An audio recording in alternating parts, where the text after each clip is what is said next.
Today's chat is brought to you by the support of all our Twitch subscribers. Through the patronage you provide the Focus Fire chat team through the Twitch platform, we are able to provide you with the weekly podcast as well as the website and other aspects of Focus Fire chat.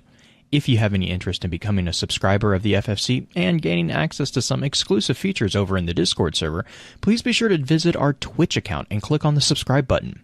If you're an Amazon Prime member, remember that you do have a free subscription to Twitch every month that can be used for this. And for those of you who are already subscribers, thank you again for your generosity.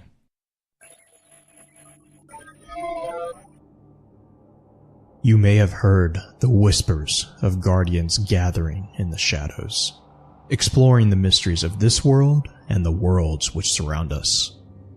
We are all in search of truth. Sometimes we need to focus that search, focus that fire. And so we come together. Join us. Join the discussion. Welcome to Focused Fire Chat.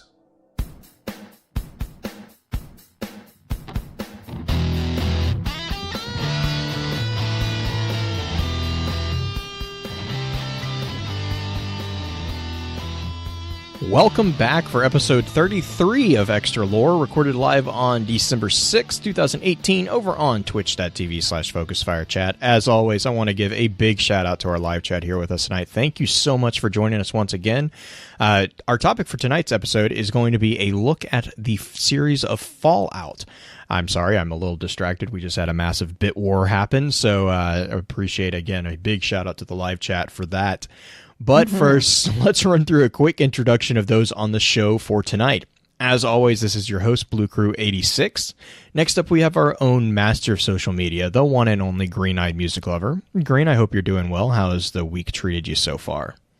It's good. It's ending strong. Like, my Friday started out kind of bleh, but the chat and all the discussion and top 3 where we talk about bacon, it's just a good ending to the week. So I'm excited for this weekend. I've got something special, kind of my own like mini announcement here at the beginning, something special that I'm working on that should be coming out in the next couple of weeks for you guys with the help of a few FFC members who have been helping me out with this. But yeah, it's been good. I don't know. I can't complain. Nice.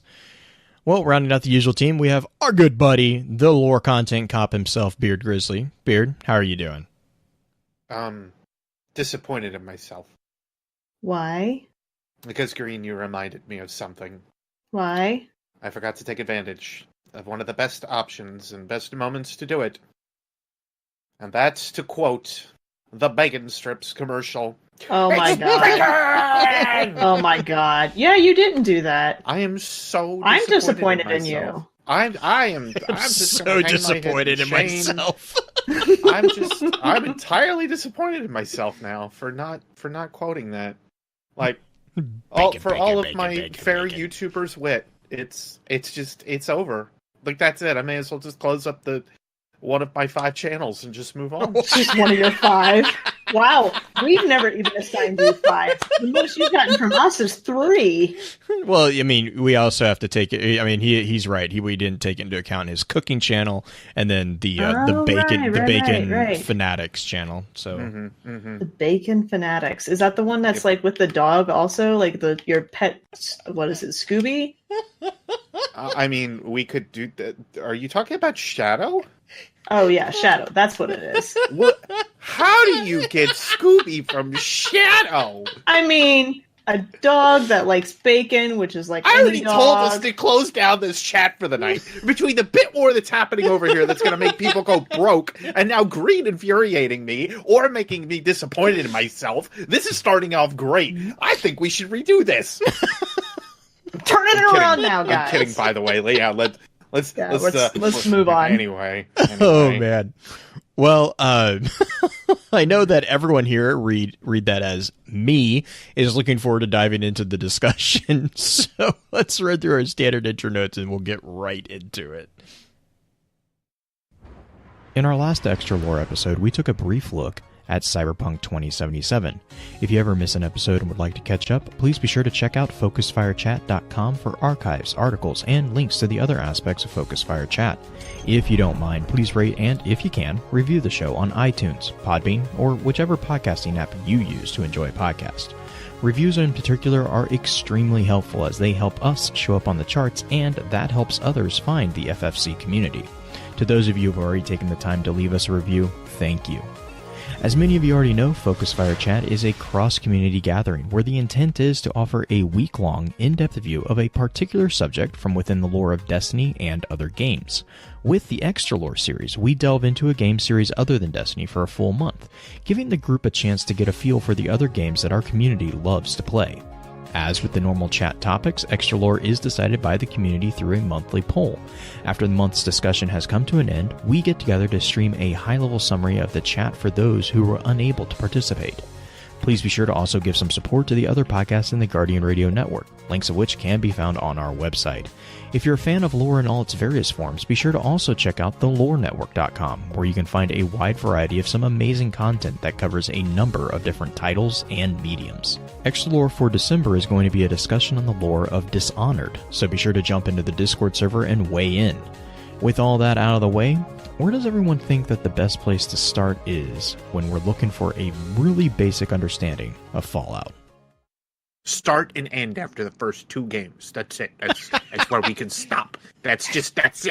That's it. Bethesda got after the first 2 games, Bethesda picked it up. All right, Tactics was in there too, but after the first 2 games, Bethesda picked it up. Tactics was totally in there.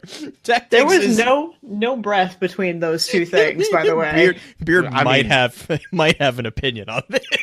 I might have opinions about Bethesda as a company. But in particular, and to be fair, Interplay did a really good job, and that's kind of, and I mean, we were kind of talking about this before the show too.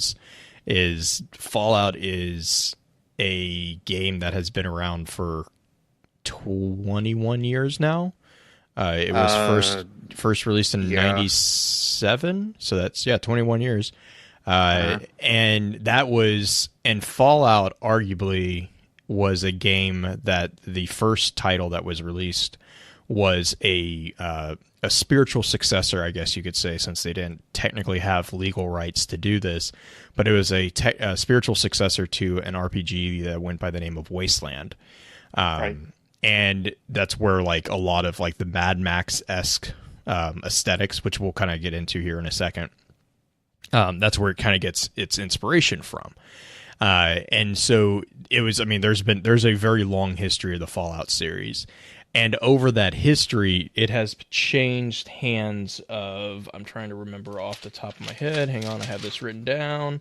It has changed hands 3 times for as far as like a developer publisher is concerned. Now, as far as like pure developer, there's been 4 or 5 because there's a couple, different, side games that aren't considered really within the continuity of the actual overall series. I'll mention them, but we're not going to spend a lot of time on them because there's, as far as canonical content, there's not really a lot in them. But the initial developer was Interplay Entertainment, which was from 97 to 2004. And then there was 14 Degrees East in 2004, and then Bethesda from 2004 to present. Now, also in there, you have Black Isle, which was a kind of a... There's a lot of evolution as far as like breaking the fourth wall business-wise. But that kind of goes to explain the thematic changes in tone that you see within Fallout 2, and especially from those 2 into Fallout 3, Fallout New Vegas, and Fallout 4. There's a lot of different developmental, I really wouldn't call it like friction, but there's different approaches to the content. And that's where you kind of see a change in the thematic presentation of them, which again we'll get into here in a second. But yes, there's a reason that this is like this is something we were talking about right before the recording.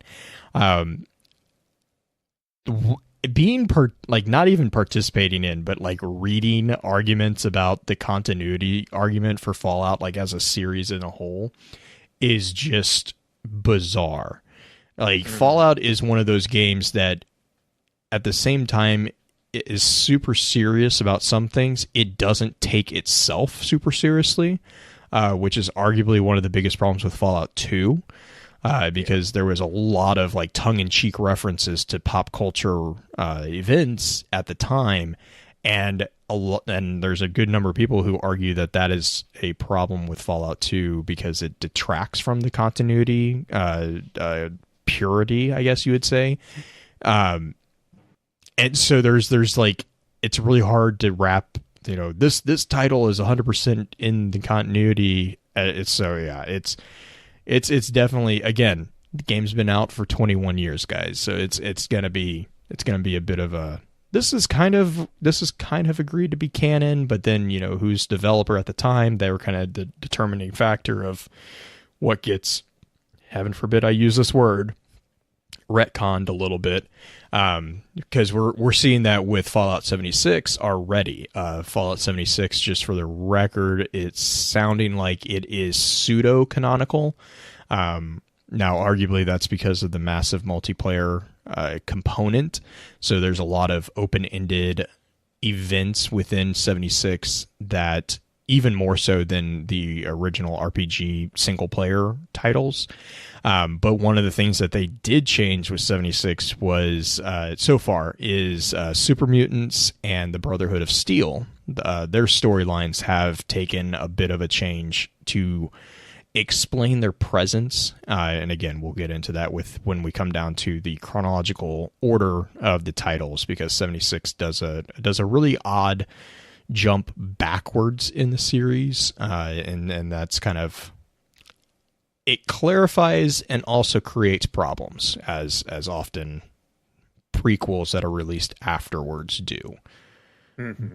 But really quick, go for it. Sorry, just to interject on that, and like the problem is, unless you've got something where, in the instance of like change of hands, if we want to kind of call up that, I will take Star Wars as the example here, because we didn't have anything that was like fully canonized until it was put in Disney's hands, and at this point now it was reviewed by several people in charge of story, etc.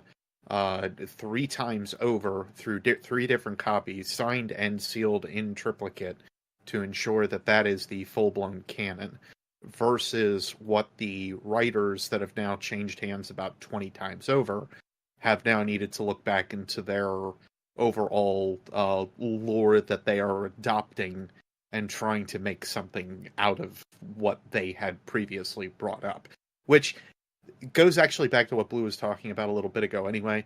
Why I kind of joke how the first 2 are really the only ones that really matter. I enjoyed the tongue-in-cheek kind of aspects of what Fallout were, and I don't see a lot of that in many of the newer titles that have been released. I know New Vegas played with it a little bit, but it didn't really go to like the degree that the other ones did. That's just what I like kind of personally liked about it. But in the same, when you're making something that's just like so made off of like comedy like that, it does get kind of difficult. At least I would argue to say it gets a little difficult to actually bring into the fold like what kind of story you're trying to create, or what kind of overall ideas you're trying to put together, I guess you could say, if that does make sense. Anyway, yeah, I just wanted to interject that a little bit. And the funny thing is, New Vegas is actually arguably, that's exactly true, because going back to the topic of developers, that was Obsidian, which is if I remember off the top of my head, I might be incorrect here, but I believe that is a successor to Black Isle. It was, or it was a component of Black Isle. It was like, yeah.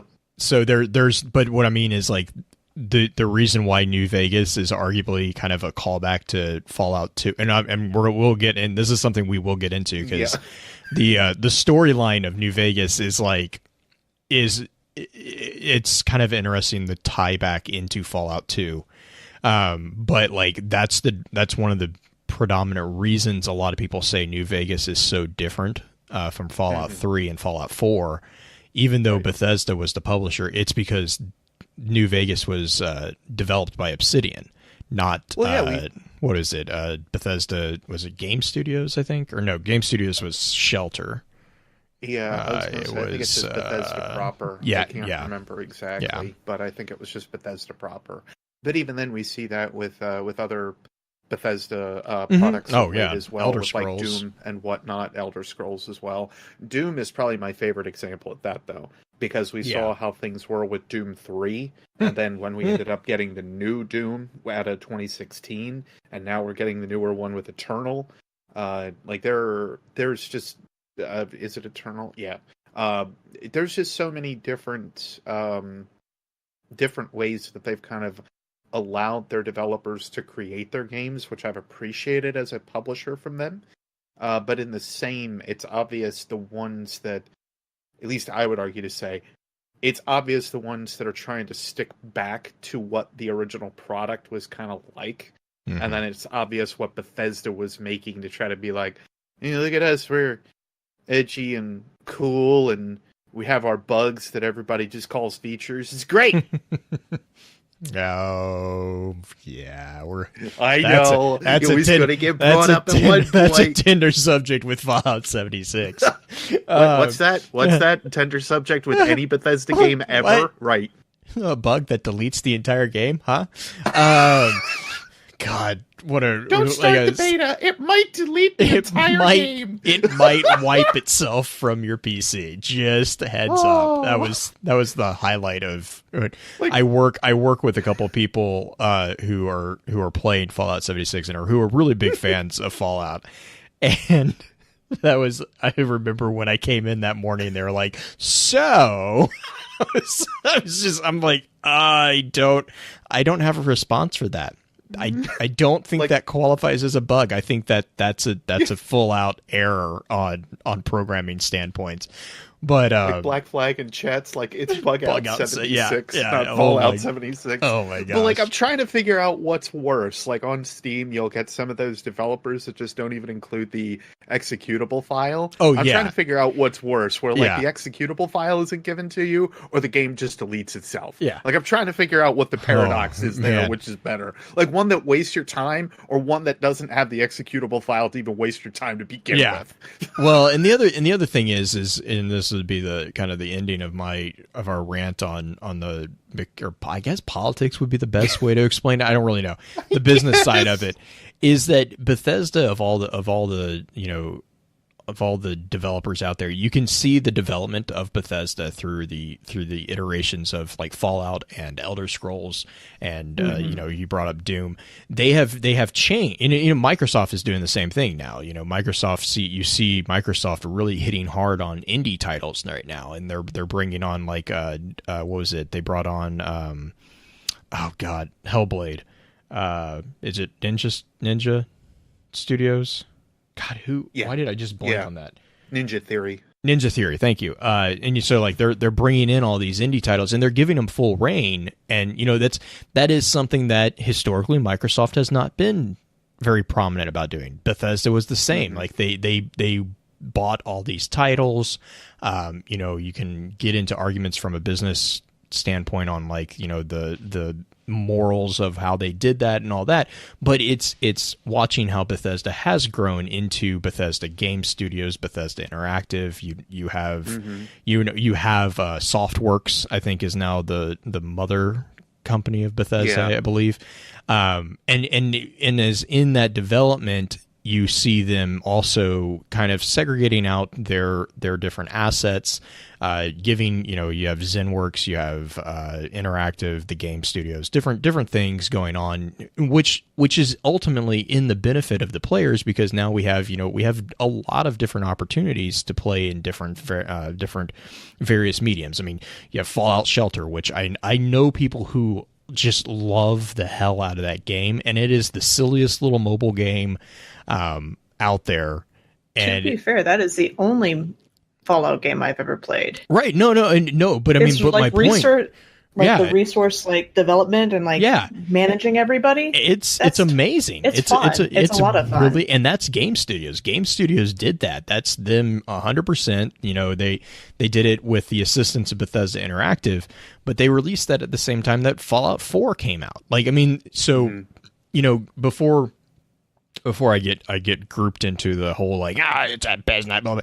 It is a business, and this is the benefit of, you know, letting a business do its course, because as the business grows, I know AAA gets a lot of flack for a lot of different things, but one of the benefits of having a business like Bethesda or, you know, EA, you know, whatever, all these big companies, one of the benefits is that we do get more different forms of the same titles. Now, there's going to be missteps, you know, obviously. Yeah, Brotherhood of Steel Tactics, you know, it's, you know, let's not do too much of those. But, you know, that's a learning opportunity. And I think that's really, you see that again with Fallout over the past 2 decades. You see that that's kind of that's almost part of the canon of Fallout in and of itself, right? Is that there have been kind of missteps and mistakes made that have given the opportunity for the developers of the time to learn from. I mean, the developers who originally brought out Fallout don't even really exist anymore. And that's also kind of, you know, breaking the fourth wall there. That's a hard truth about the entertainment industry in general that we also have to take into account. One could say that somebody pushed the red button that said reset. Reset. It's almost anyways. Also nuke. Lots of nukes. There was a 27. Anyways, let's get into this. The high level. So I kind of have a high level summary of Fallout. And really, the first thing that really sticks out for a lot of people is the aesthetics, right? Fallout is aesthetically a game that takes place in a future that's inspired by what people in about the 1950s thought it would be. So you have a lot of Art Deco themed vehicles. You have architecture that's following what's called Googie and ray gun Gothic design. You have computers that are designed on reel-to-reel technology, which was a thing for those who think that they kind of made that up. Nope, that was the view of things. And then you also have the armor, the power armor, which has become very, very important in Fallout 4 and Fallout 76. It was not a big component of the series for the protagonist in earlier iterations, really. So you have the armor that's reminiscent of Starship Troopers and Wasteland in their bulkiness. And again, remember we were talking about Fallout was a spiritual successor to the Wasteland RPG. So even the robots that are really prevalent throughout the series retain that feel of the 50s in the clunky models. You'll see that they're a lot larger in many ways than they need to be. There's not that sleek AI, iRobot type, you know, feel to it. So throughout the series, there have been 5 full RPG titles. But along that comes a squad-based tactical RPG, which is Fallout Tactics: Brotherhood of Steel, an action RPG dungeon crawler, which was Fallout Brotherhood of Steel, and then a simulation game on mobile platforms, which we were just talking about, Fallout Shelter. Arguably, the canonical installments of the series are actually restricted to the RPG titles. However, there is still some back and forth that I had mentioned on how each of these titles is faithful to the original concept of the series. Primary divisions tend to see Fallout 2, and to a small degree Fallout New Vegas as being along the same timeline, while Fallout 3 and Fallout 4 are in a way somewhat juxtaposed in events. Admittedly, this is, as we were just discussing, along the lines of developer differences in the titles. So basically, though, ultimately, the underlying theme of the post-World War II nuclear paranoia of the 1950s runs throughout all various titles. It's in every single title of the series, and serves as, if nothing else, a connection to the various aspects of the central idea of the Fallout title and Fallout series. But I really want to stress here that you have to note that the game isn't the 1950s transposed into the future as much as it's just based on the vision of the future that was prevalent in the 50s. The reason it focuses in on the 50s is because that's the point of which is referred to as the divergent event. And we're going to talk about that here in just a little bit. But one prime example of this can be seen in the primary conflict being between the United States and China, instead of the more common conflict that's seen in like today's kind of presentation between the U.S. and the USSR.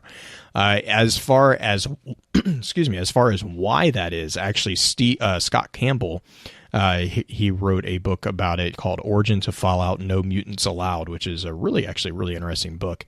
But he went on kind of record saying, quote, "The nuclear Armageddon in the backstory was between the U.S. and China.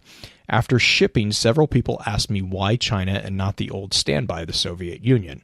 I made the choice when I remembered experiences with Oleg, a Moscow developer I worked with months before when I was assistant producing a typing game. Once, in the middle of a phone conversation, I heard some muffled bangs and the phone went quiet. When I asked him what the noise was, he replied, 'Oh, it was just the Russian mob firing their guns in the street.' I thought he was joking. He wasn't. After that, I had a really hard time believing that the once mighty USSR would be in a position to threaten the world anytime soon. So I turned to the next major communist country that typifies, quote, the East, China." And that's the end of that quote. So there are, of course, a number of variances, but the above is one of the more overt throughout pretty much the entire series. Another can be seen in the modification of the domestic politics of the United States, which by the year of 2077 in the series has seen the 50 unique states that we know of today having unified into what's called 13 superstates, which are also called the Commonwealths in game. And we're going to talk about that also in a bit. And I have one more big quote here. This is a really well done overview, and I just basically stole this from Vaultpedia, and I'm going to link it in the show notes. Actually, I'm going to link a couple different fan wiki sites for Fallout. I really encourage you, if you are interested in this overall story or just the differences in the games, to go check out Vaultpedia and The Vault are two really well done sites. But Vaultpedia this is a quote from Vaultpedia, and states the following. "Although events in the Fallout universe and the real world diverge around the mid-1940s, the defining moment of the Fallout universe was the Great War of 2077. Dwindling petroleum reserves led to a series of regional wars for resource control, and economies began to fold as nations were left without this vital lifeline. Alternate sources of energy were explored, leading to the maturation of nuclear fission technology, as well as various innovations in solar and hydroelectric power, and even nuclear fission, but none of these were sufficient to serve the global population's ever-growing needs. With the available reserves of crude oil in the world constantly diminishing, the Communist government of the People's Republic of China declared war on the United States, invading Alaska for the few remaining sources of oil there. The Sino-American War raged for 11 years, eventually culminating in a nuclear exchange between China and the United States. Both nations had built up huge stockpiles of nuclear weapons, and the mutual attack drew in enemies and allies from all around the world, igniting every hatred forged throughout the century-long Cold War. Although the conflict lasted only 2 hours, the destruction it brought was staggering and complete. More energy was released in the early moments of the exchange than in all previous global conflicts combined. This global nuclear conflict came to be known as the, quote, Great War, end quote. The world that remained was harsh and unforgiving. 90 years after the Great War, humanity struggles to survive. On the surface, bandits and organized gangs fought over the crumbling remains of once great cities, and mutants prowled the irradiated waste. Underground, a fortunate few enjoyed the relative safety and comfort of the vaults, designed before the war with the proclaimed purpose of protecting residents and their descendants from the nuclear annihilation. Some planned to keep the world out, others sought to connect with and repopulate the outside. Wherever humanity survived, it was under constant threat by ravenous mutants, rogue machines, vicious raiders, and all manner of hostile mutant creatures. Most of the events of the series took place in the United States. The first two games, Fallout and Fallout 2, were set in New California, the remains of the West Coast, in which the Master and the Enclave were the region's main threats. The third game, Fallout Tactics, took place in the Midwest, between the city of Chicago and Cheyenne Mountain in Colorado. The fourth game, Fallout Brotherhood of Steel, took place in northern Texas, in the town of Carbon and the Ghoul city of Los. The fifth game, Fallout 3, was set on the east coast of the United States in an area called the Capital Wasteland. This included the remains of Washington, D.C., parts of Virginia, Pittsburgh, and Maryland. The sixth game, Fallout New Vegas, took place in the Mojave Wasteland, which included parts of California, Utah, Arizona, and Nevada. Fallout 4 is set in Boston, Massachusetts metro area and includes notable landmarks in the city of Boston and the city of Cambridge as part of the Commonwealth. So, end quote there. So basically, to wrap up, I wanted to touch on the culture of the Fallout universe, and basically, in essence, this culture is what is envisioned in the 50s, known to us as what's called modern Americana. So although the subculture movements like hippie, beatniks, and punks were around, the movements never materialized as mainstream in the Fallout universe. In general, Fallout has a culture that is far more like egalitarian than the source material would imply, and it reflects modern sentiments and tendencies. So you'll see, and this is prevalent in the genders.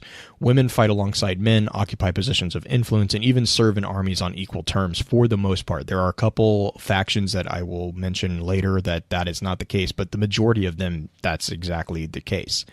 Racism is conspicuously absent in all games, and this is replaced by a hatred towards mutants.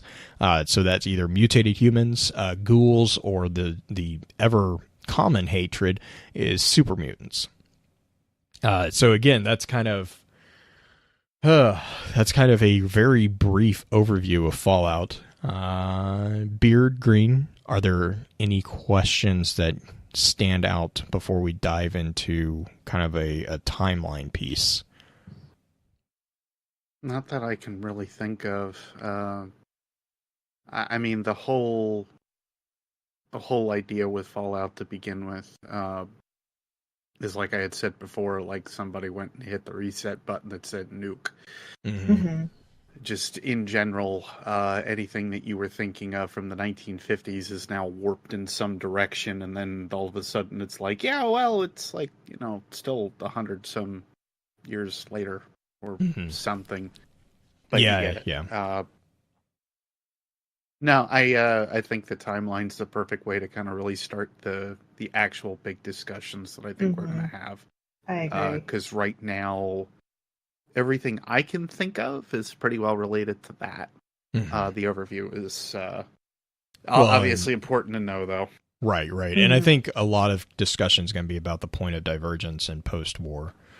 Right. Because, I mean, really, up until the point of divergence, the history of Fallout is the same as reality. You have the Great War, which is not the Great War of 2077, but World War I and World War II occur. That's where you get that kind of mutually assured destruction, nuclear war paranoia that was very prevalent in the 50s. And that's like the Cold War, all this stuff. This was very, very accurate to what was actually happening in reality. Right.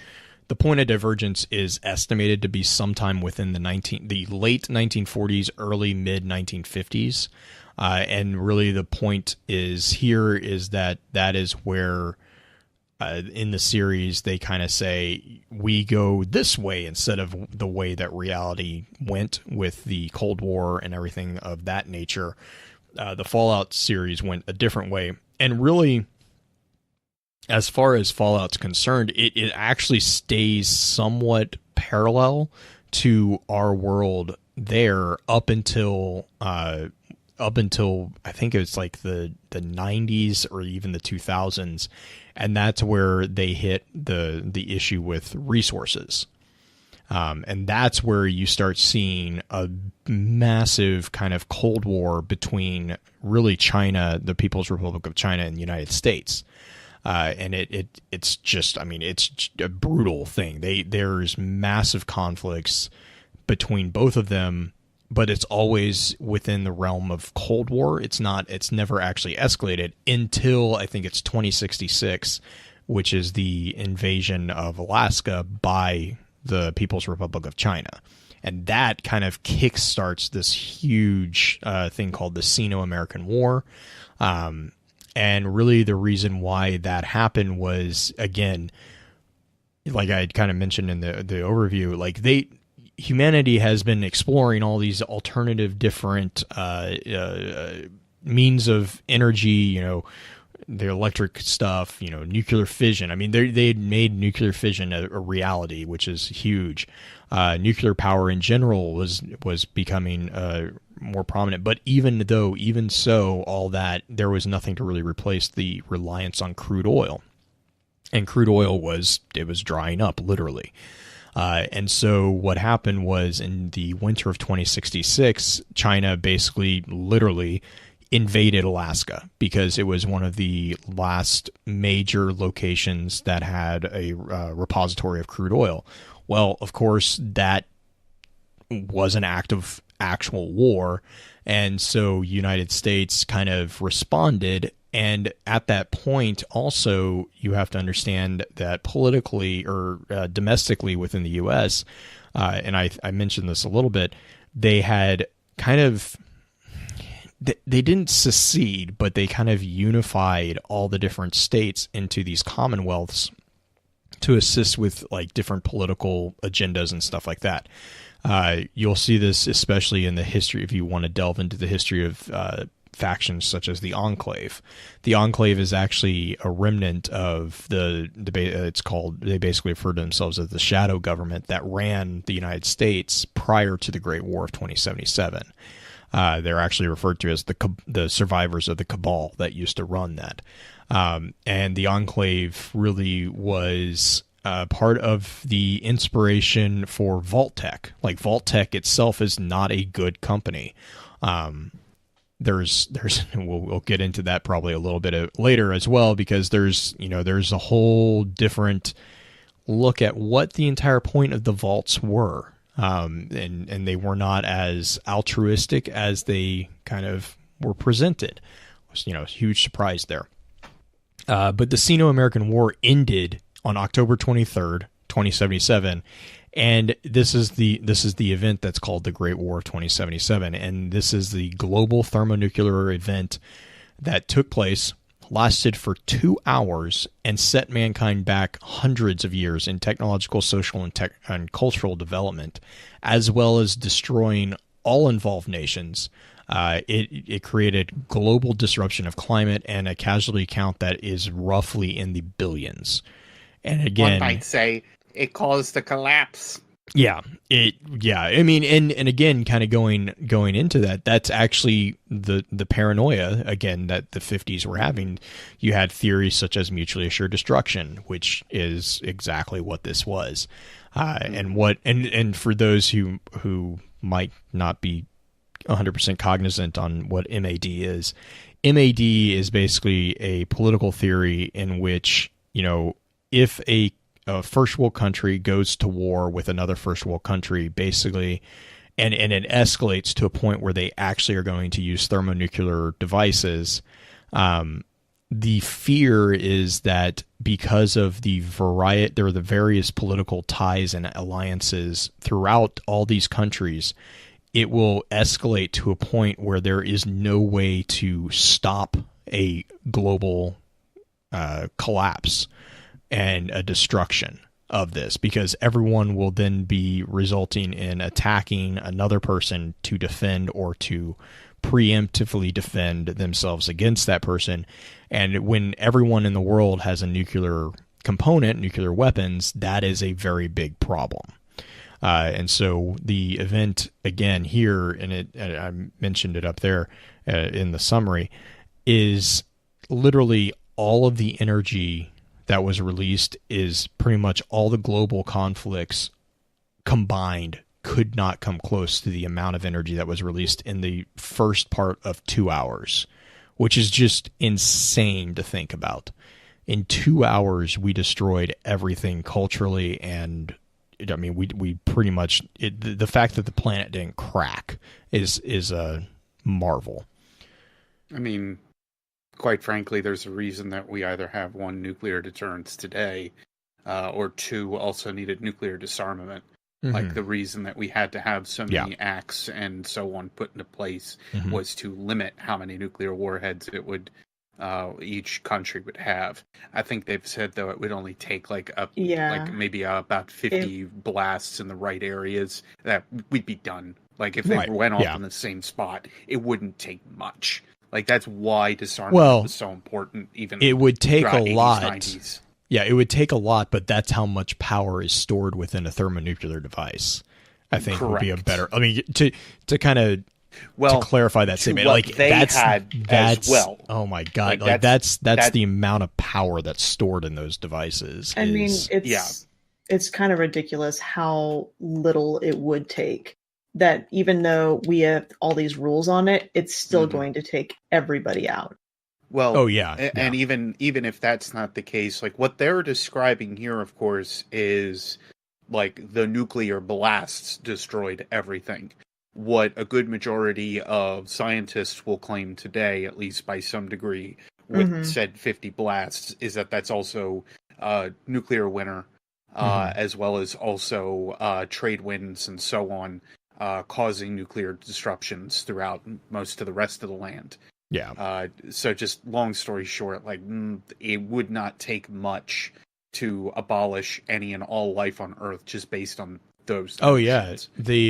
So on that note, really as a side note, actually, I don't know if any of you guys, I know you guys are active on Twitter, but any of our listeners who might be active on Twitter, I really encourage, there's an account called Seeker, and they have these like really cool little like 2-minute clips of like different things that then will lead into different conversations. They just recently had one where they're talking about the revision of the meteor strike theory about the dinosaurs. And they actually explain exactly what Beard's talking about as far as like how scientifically one meteor was able to do theoretically what it was doing. And he's exactly right. The trade winds were a huge component of that because the impact itself was immense.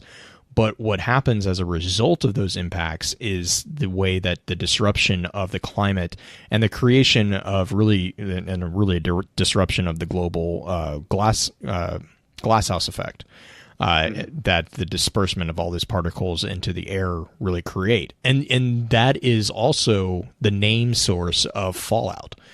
When you talk about the Fallout series, kind of bring that back into the game, when you talk about Fallout, that's the nuclear fallout.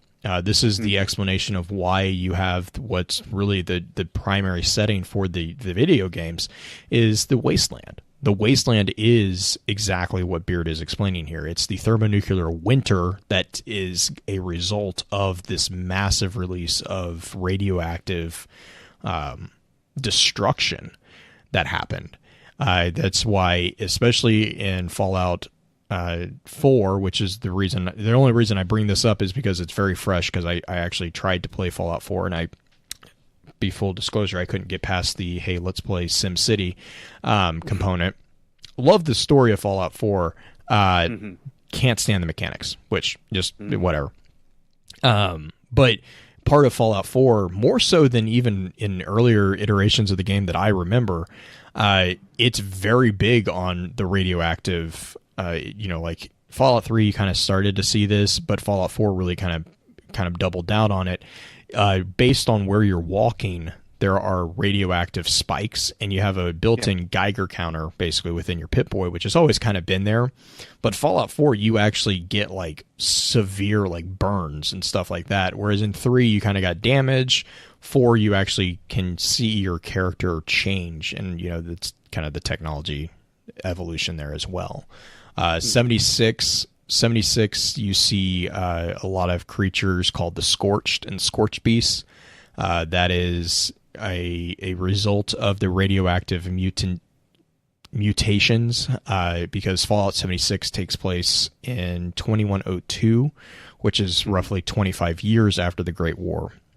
Which doesn't make sense. Well, it does when you realize what the purpose of Vault 76 was.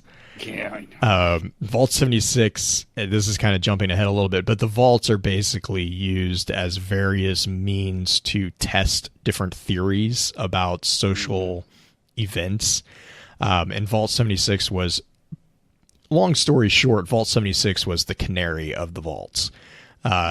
They released the Vault 76 on quote-unquote Reclamation Day, which is 2102, which is 25 years, like I said, 25 years after the Great War of 2077. And basically, they released them with the intent of seeing, hey, can you survive yet? Vault-Tec has right now in the series, we know of, a ton of different vaults throughout various different things. Of all the vaults that we know about, really only 4 of them are what's called control vaults, which are basically vaults that are not got something screwy going on. And of those, one of them is legitimately the Enclave's, or the Unity, sorry, that was the Master, sorry, Los Angeles Vault, it was the one I was thinking of. What was the control? There was one that was specific, hang on. There's, like I said, so basically, I spoke incorrectly. 76 was a control vault that was intended to open and recolonize the surface after 20 years. Basically, it was designed to do that because of the idea that theoretically it should be clear. They basically miscalculated. Surprise.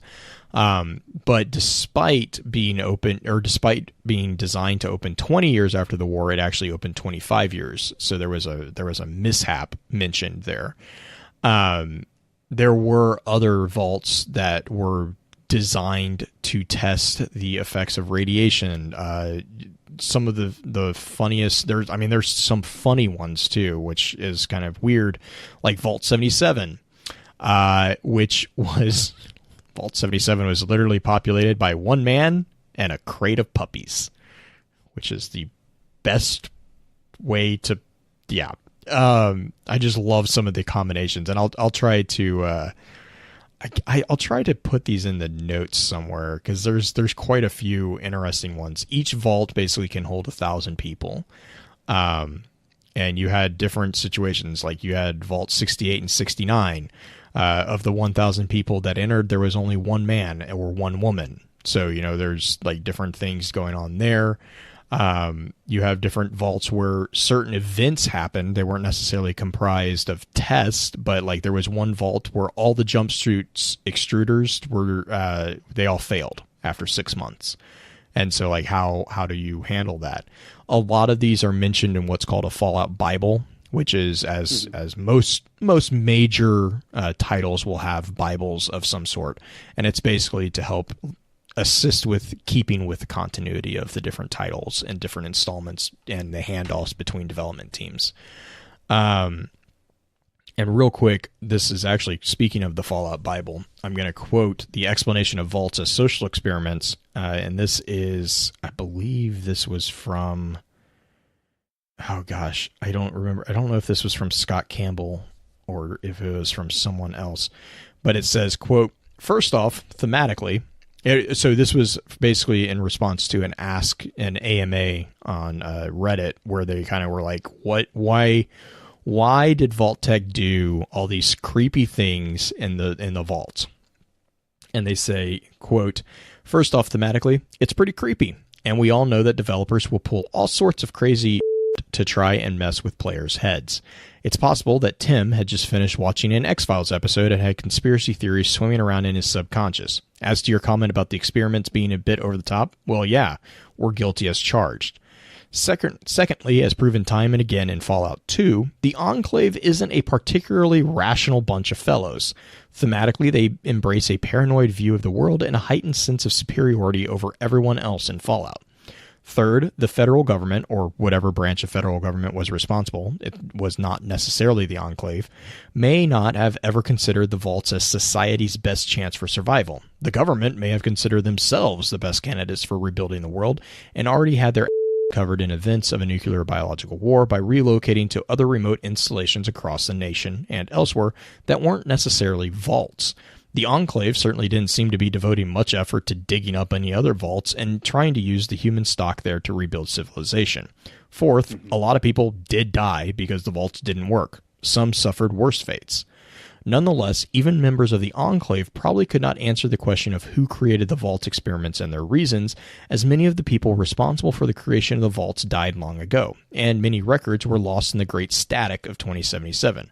President Richardson was familiar with the purpose of the vaults, but he never saw them as more than the little test tubes of preserved humans he could mess with. End quote. So yeah, it's basically like the majority of vaults built by Vault Tech were actually designed to be experimental vaults. There were not a lot of control vaults within them. Now, again, going back into the timeline a little bit, obviously these vaults were built prior to the Great War. And so this taps back into that nuclear paranoia that was very prevalent within the 1950s. This is when you see in our timeline, this is when you see nuclear war, tests with, or not tests, but like, oh God, what is it? The siren system. Everyone get under your desk. Like, there's these things that they would do, like legitimately would happen in society. And it's like, why would you do that? It's, these are actual things that happen. And so that was kind of a tap back into the reality from the Fallout series. And this was also kind of a tongue-in-cheek kind of making fun of that as well. Mm-hmm. Long story short there, I kind of want to jump through the order of titles from a chronological standpoint. As I said at the kind of the top of the show here, I'm going to stick to the 5 RPG titles because those are predominantly the most canonical of the titles. Mm-hmm. The exception to that is 76, which it was just released. So first off, we don't really know how faithful to the canon 76 is gonna be. I kind of view it I view it the same as Elder Scrolls Online. It's an MMO, so arguably like big events that might be canon. Small events within the title, probably not. It's just not going to. So it's kind of a pseudo canonical event within it. And like I said, it was released this year. So we will see. We know that there are, excuse me, we know that there have been some minor continuity corrections that has been made. The one predominant one so far is the Brotherhood of Steel. Right. They were brought. So the Brotherhood of Steel arguably wasn't in existence at the time that Fallout 76 is occurring, which is 2102. But in the game, they are there. They have their power armor and they're walking around.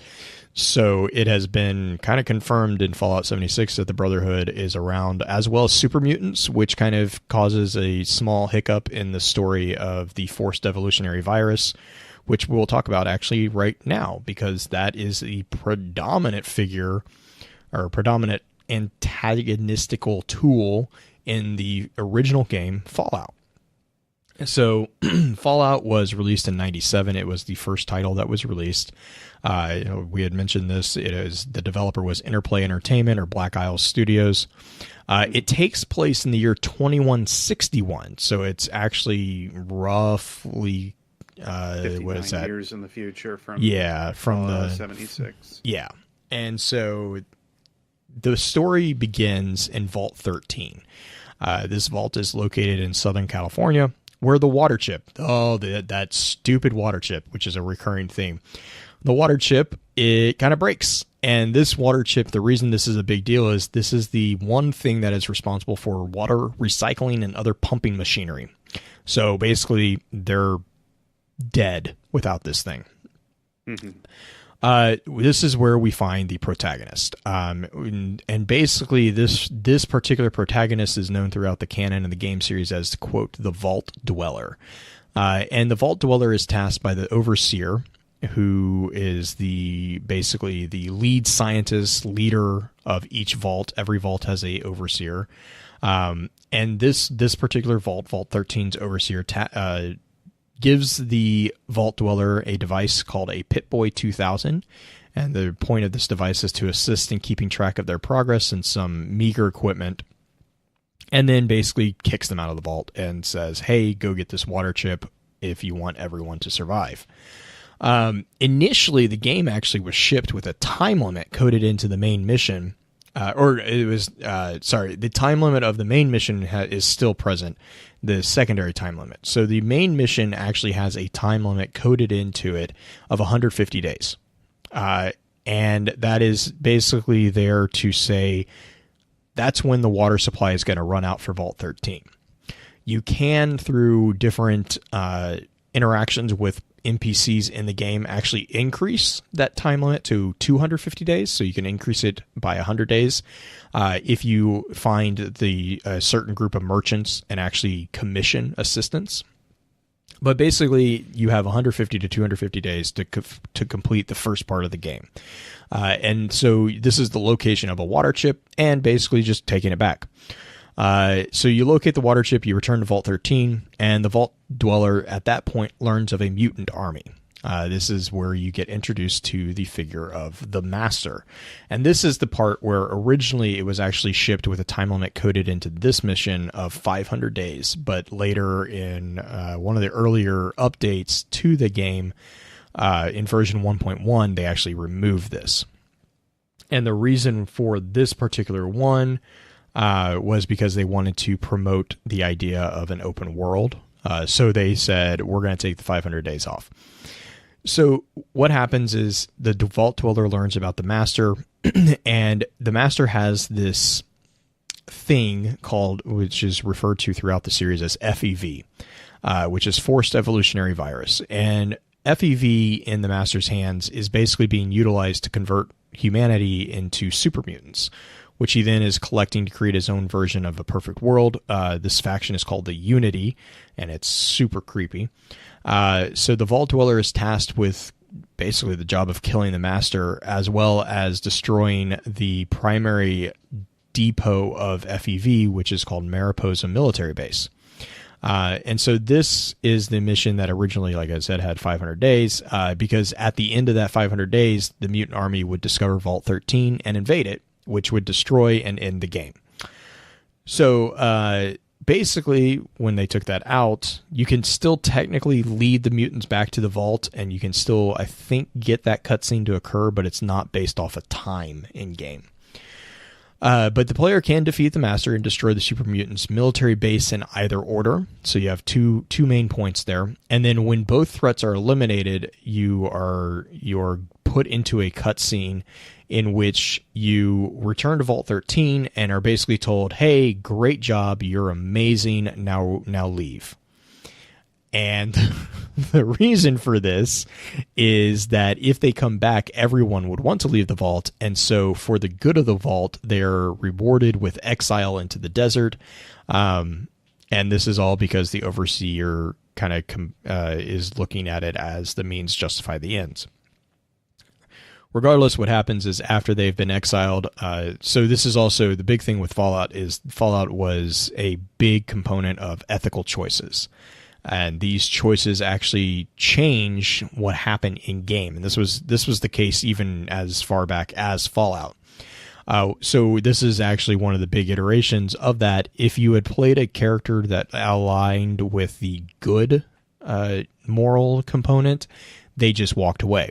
If you played a character who is more of an evil component or evil alignment, they would actually kill the Overseer and then walk away. Either way, you actually leave Vault 13. The Vault Dweller will eventually go on to found a village called Aereo, which brings us to actually the starting point of Fallout 2, as well as basically the direct connection between the two titles, as well as the two protagonists. So Fallout 2, to kind of jump directly into that, was released the next year, 98. And this was developed exclusively by Black Isle Studios, and it takes place in the year 2241. So this is, let me do my math real quick, about 190 to 100 years after Fallout. So basically, following the events of Fallout, the Vault Dweller went north. So from Vault 13, they took a group of companions and went north. Eventually, they began to gather a community together in an area within Oregon and named the village Aereo. After writing memoirs, the Vault Dweller vanishes. Basically, it's just the stereotypical rides off into the sunset and leaves behind Aereo in the hands of their companions and their descendants. So basically, in the decades since the Vault Dweller's exile, you also see the rise of a new government, and this is the government of the New California Republic, which is referred to as NCR throughout most of the series. The NCR has begun to unify the southern towns and is basically spreading north. So this is becoming a point of interest for the inhabitants of Aereo. But you also have a mysterious new organization known as the Enclave, which kind of shows up. And the reason why the Enclave is a big threat here is that the Enclave has some of the most, if not the most sophisticated technology in the Wasteland. And this is technology that even surpasses the much more prominent Brotherhood of Steel. Also, Fallout 2 introduces Jet, which is a drug that kind of is super addictive and also ties everyone back to the town of New Reno because of the addictive properties. So this is kind of the world in which the Chosen One, which is the protagonist here, is introduced, or you are introduced to as the Chosen One. The Chosen One is a direct descendant of the Vault Dweller, and you are brought before the Elders of Aereo and given the task of retrieving a Garden of Eden creation kit, which is known as GEC, which is one of the coolest little acronyms ever, for their village, which, hey, guess what, is suffering the worst drought in living memory. So going back to, you need a water chip. The GEC is a powerful piece of technology that is basically able to create thriving communities out of the wasteland that is the result of the apocalyptic Great War. So what this device does is literally it creates a pocket of Eden, which is where the name comes from. The idea here is that by getting a GEC, it will allow Aereo to survive. So the Chosen One, basically through reviewing the memoirs of their ancestor and through just travel, they actually locate Vault 13. And the entire reason that they locate Vault 13 is that every vault has a GEC located within it. So they find Vault 13, they are hoping to acquire the GEC that's within the vault, only to find that, hey, the vault has been opened and pretty much everyone inside of it is gone. No clue where they've gone, they just vanished. So the Chosen One returns to Aereo with the GEC to kind of being like, I don't know what's going on, but they're all gone. And it's discovered that the village has become captured by the Enclave. And this is also where you kind of start learning a bit more about the Enclave, and you find out that they are actually remnants of the U.S. government and the shadow government that ran it. Also, hey, guess what? Most of them have been kidnapped. So it's a very familiar kind of, this is where you start getting connection between Vault 13 and Aereo as well. Both of them have been kidnapped by the Enclave. This leads to the Chosen One recovering and reactivating an ancient oil tanker, and which will allow them to get to the Enclave's main base, which is located in an offshore oil rig. It is here that they discover that the inhabitants of Vault 13 and those missing from Aereo have been captured to serve as test subjects for the Enclave's experiments with a modified variant of FEV. And this modification basically is they changed it into an airborne disease that targets any living creature with mutated DNA. And the reason why they did this is the Enclave plans to purify the world and take control once again. And that's all great and good until Chosen One blows up their base. So they kind of put an end to that plan, which is why actually the Enclave had kidnapped the inhabitants of Vault 13. They were using them as control subjects because, as we kind of mentioned, the vaults are sealed, so there's no mutation theoretically happening within them. So basically, following the freeing of the prisoners, the Chosen Ones lead the group back into the Wasteland, where, with the GEC that they got from Vault 13, they create a new community. Now, this is where we have a changing of hands of the title, because in Fallout 3, which was published, or which was released in 2008, so 10 years after Fallout 2, Bethesda is now in control of this title. And this is also arguably where Fallout 3 kind of takes a jump into a different story. Fallout 1 and Fallout 2 have followed the Vault Dweller and their descendants. Fallout 3 is taking place within the Capital Wasteland, which is the wasteland of Washington, D.C. And this game follows the story of the Lone Wanderer. So this is in 2271, which is 200 years after the Great War. The Lone Wanderer, who is a young inhabitant of Vault 101, is basically following their father's footsteps. And the reason why is basically in the beginning, their father is responsible for opening the vault and running into the wasteland. No answers why. The Lone Wanderer doesn't know what's going on, and so in order to kind of figure out what is going on, and to escape the Overseer, who's kind of blaming everything on their father, they go into the Capital Wasteland to search for answers. While searching for these answers, the Wanderer becomes involved in basically a number of different things, which includes the power grab between the Enclave and the Brotherhood of Steel. And basically their reason for being involved in that is that there is apparently history between the Brotherhood and their father, which coerces them into joining the Brotherhood against the Enclaves. And they are responsible really for kind of breaking the Enclave a bit here, because the Brotherhood at this point in the story is a shadow of itself. Ultimately, this ends with the Lone Wanderer going head-to-head with the Enclave's new leader, President John Henry Eden, and his second-in-command, Colonel Augustus Autumn, which is also where you start finding even more secrets about the Enclave, which is involved with the realization that the Enclave is not 100% human to begin with. So the idea of the pure human race by the Enclave is a bit hypocritical on that one, especially distorted. Oh my God, Eden is like the most annoying person to deal with. Fallout 3 also arguably has one of, if not the worst infights of the vanilla game, and it's just painful. Yeah. But yeah, so in Fallout 3 was also when they really pushed it onto the consoles.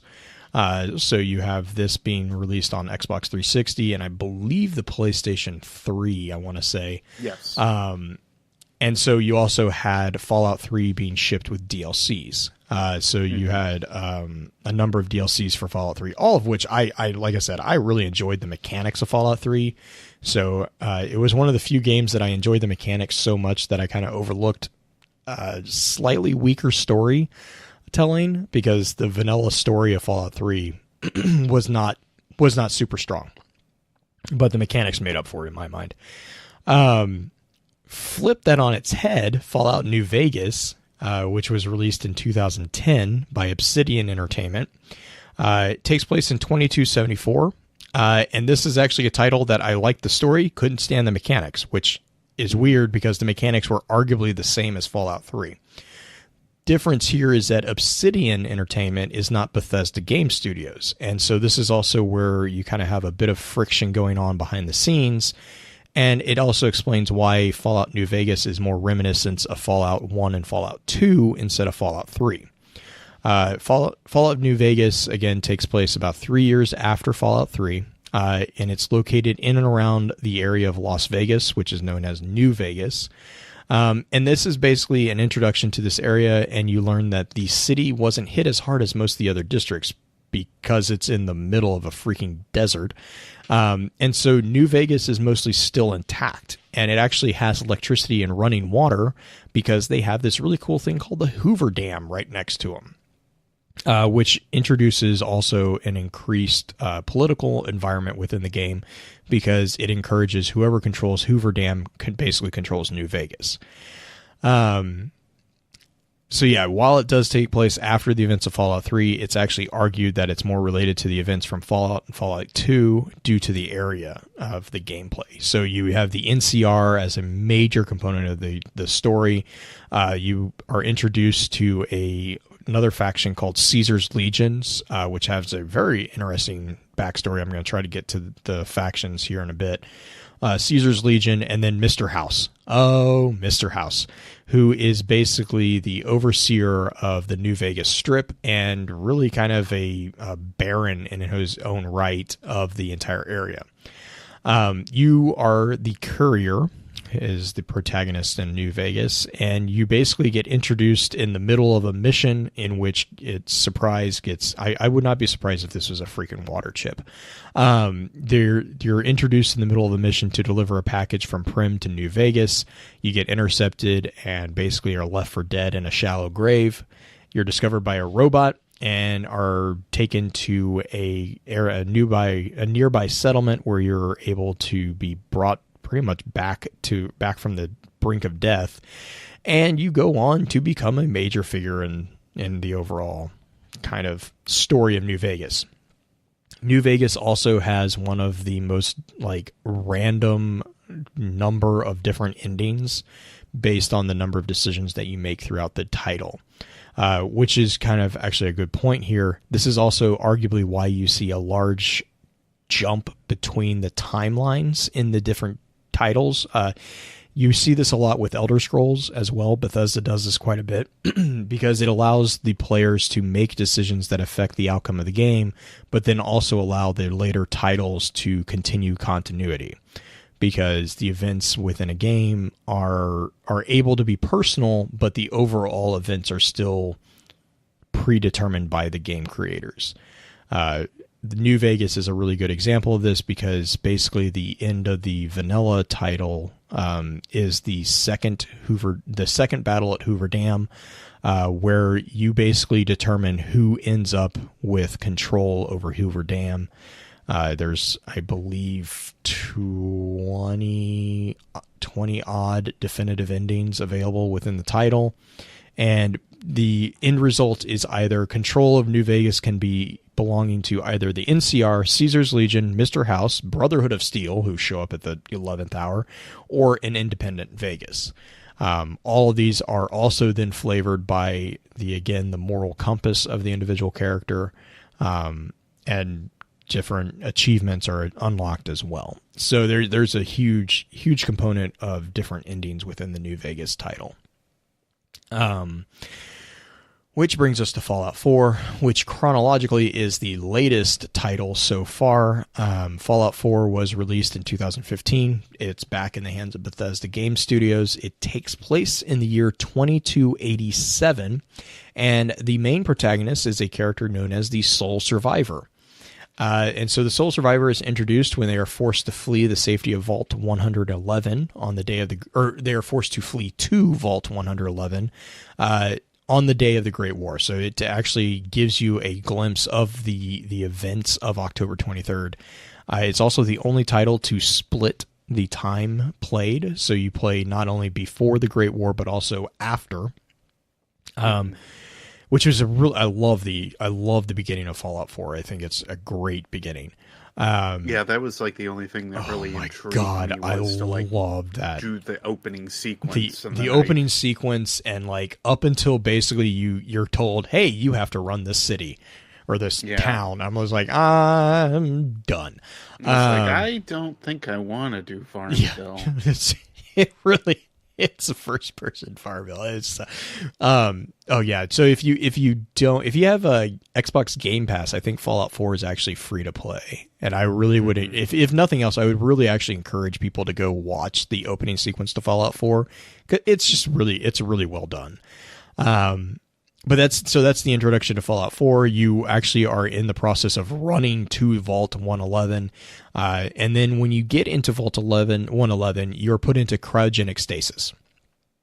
During the time that the subjects in the vault are in stasis, there is actually a revolt. The security force rises up against the science staff, and basically all of the people who are not in stasis are killed or exiled.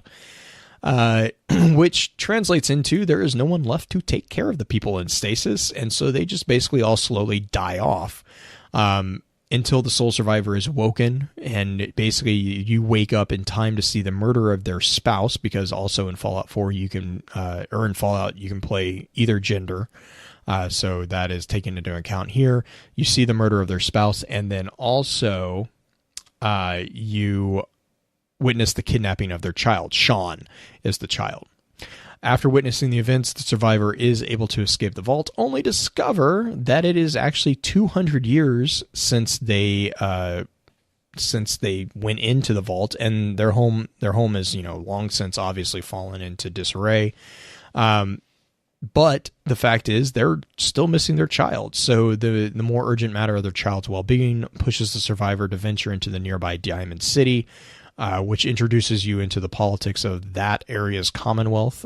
This is taking place in the Boston, Massachusetts area, and also gives an excuse to introduce the various factions of that area, such as the Commonwealth Minutemen, the Railroad, the Brotherhood of Steel, and also the new kind of faction really here is the Institute. Now, the Institute was mentioned in Fallout 3, but it becomes a major component within Fallout 4. And so basically upon finding, and then this leads you into needing to find a way into the Institute. So you basically work your way into the Institute, and you come to find your son is in the figure of the father, who is the current director of the Institute. And it's it was a nice little twist there too, because basically what you find out is, oh, hey, you're not 10 years old, you're over 60 and you're dying of cancer.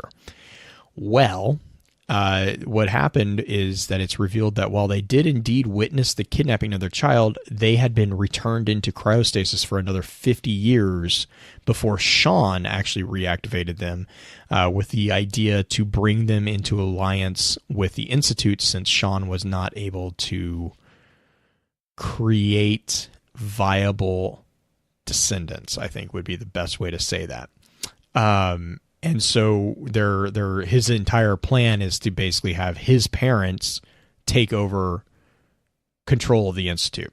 Again, as is common with Fallout games, your decisions determine how this all works. You can either continue the Institute's work, you can choose to basically shut the Institute down.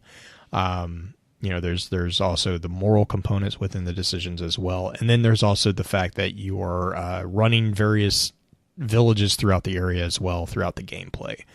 And that's really the titles. I know that was a very, very quick run through. Green Beard, questions, go.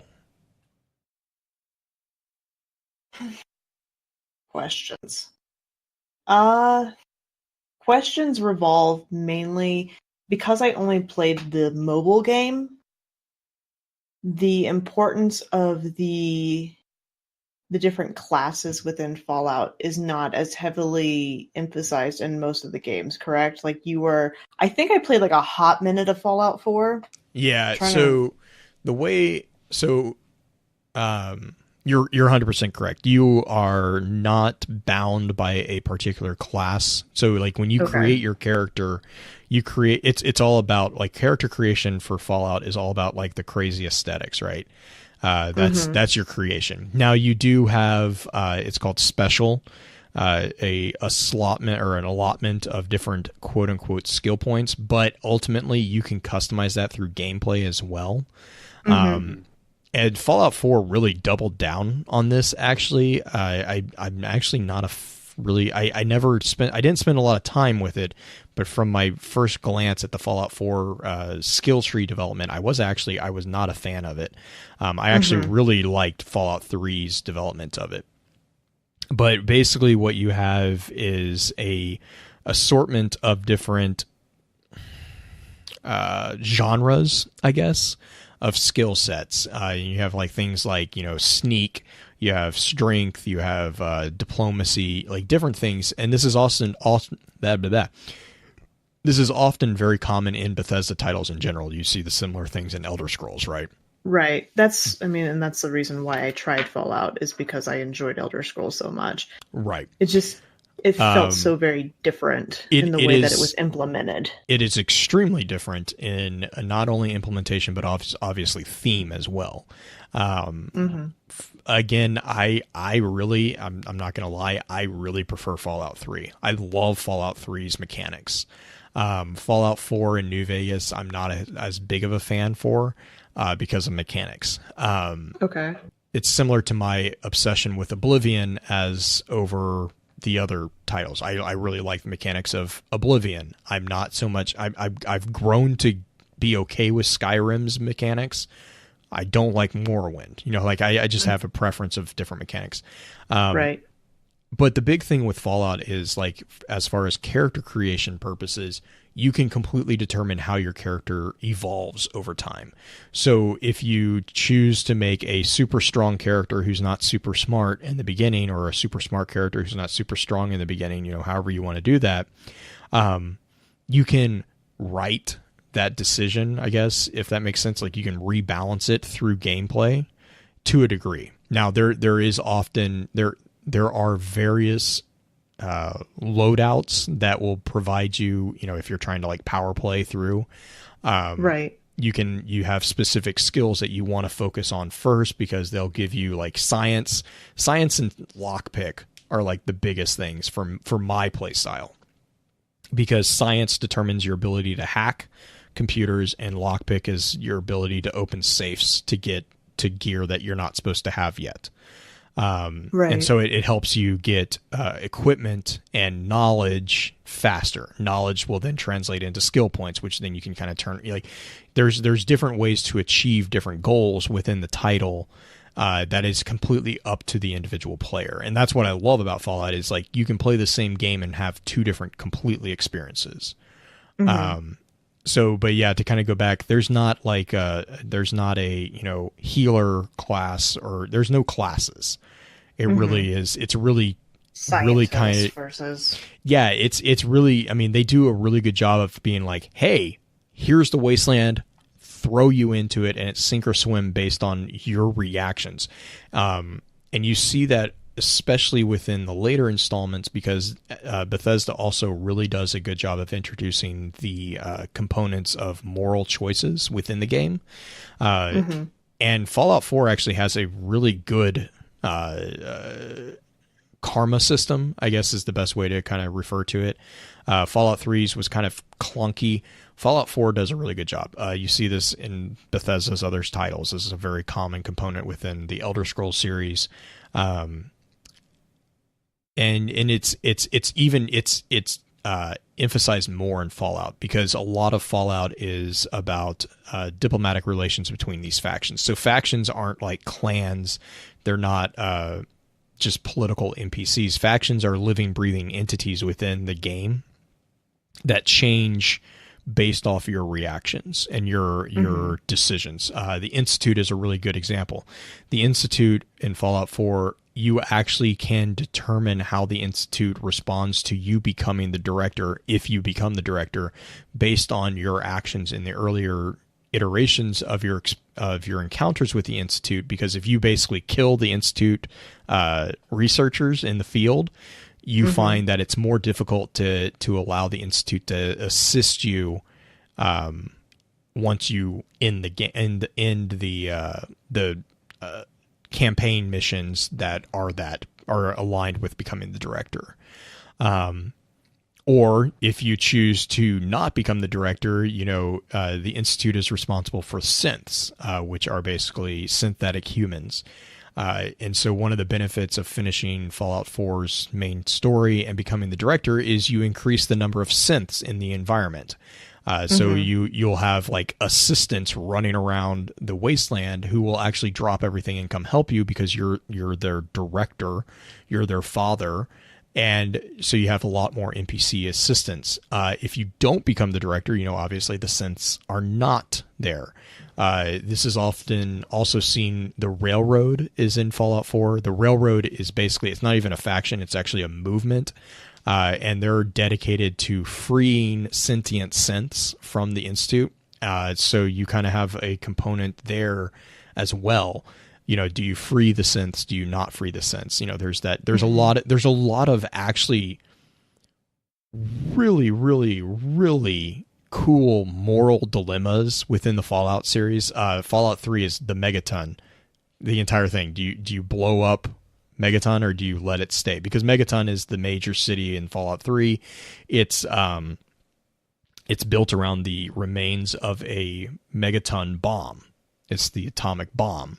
And it's where they kind of like there's this crater that it fell in, it never exploded, and for a variety of different reasons, they've built a community around this thing. Well, you actually have an option in Fallout 3 to set off the bomb. That's actually a mission that you've been given by a NPC that you meet later in the campaign, who basically says, "Hey, I've been basically hired to destroy Megaton.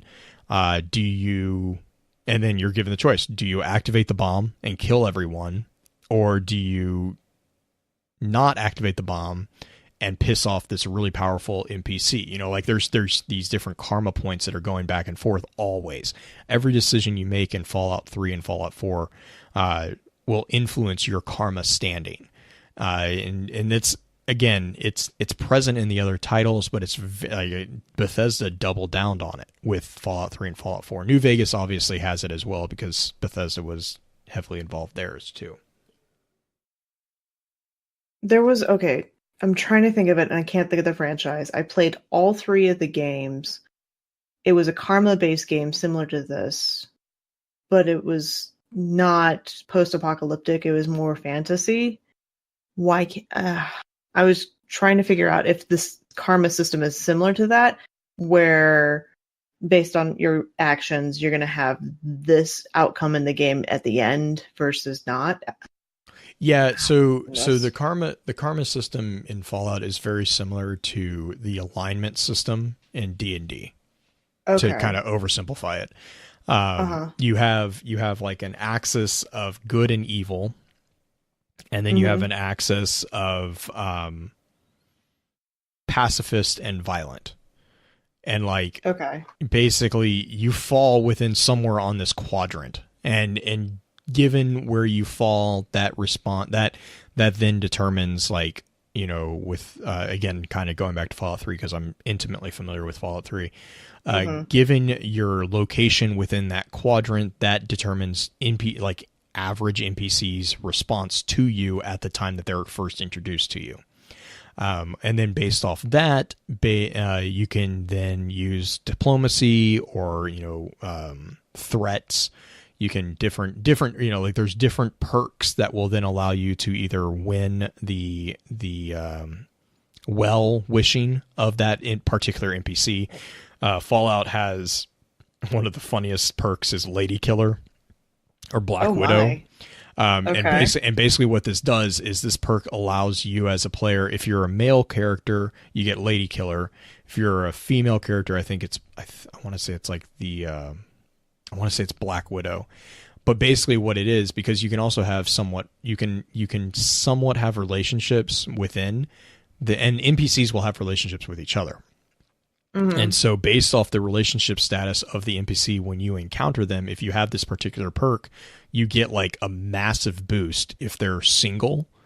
If they're not in a relationship with another NPC, you get a massive boost to your ability to influence them to do certain things if they're the opposite sex or the opposite gender of your character. So if you're a male character and you have a Lady Killer and you encounter a single female NPC, you get like, it's like it's like plus 50, like it's a huge boost. And that's really kind of like because you build these specific skill sets, and you can purchase these through in-game in-game development.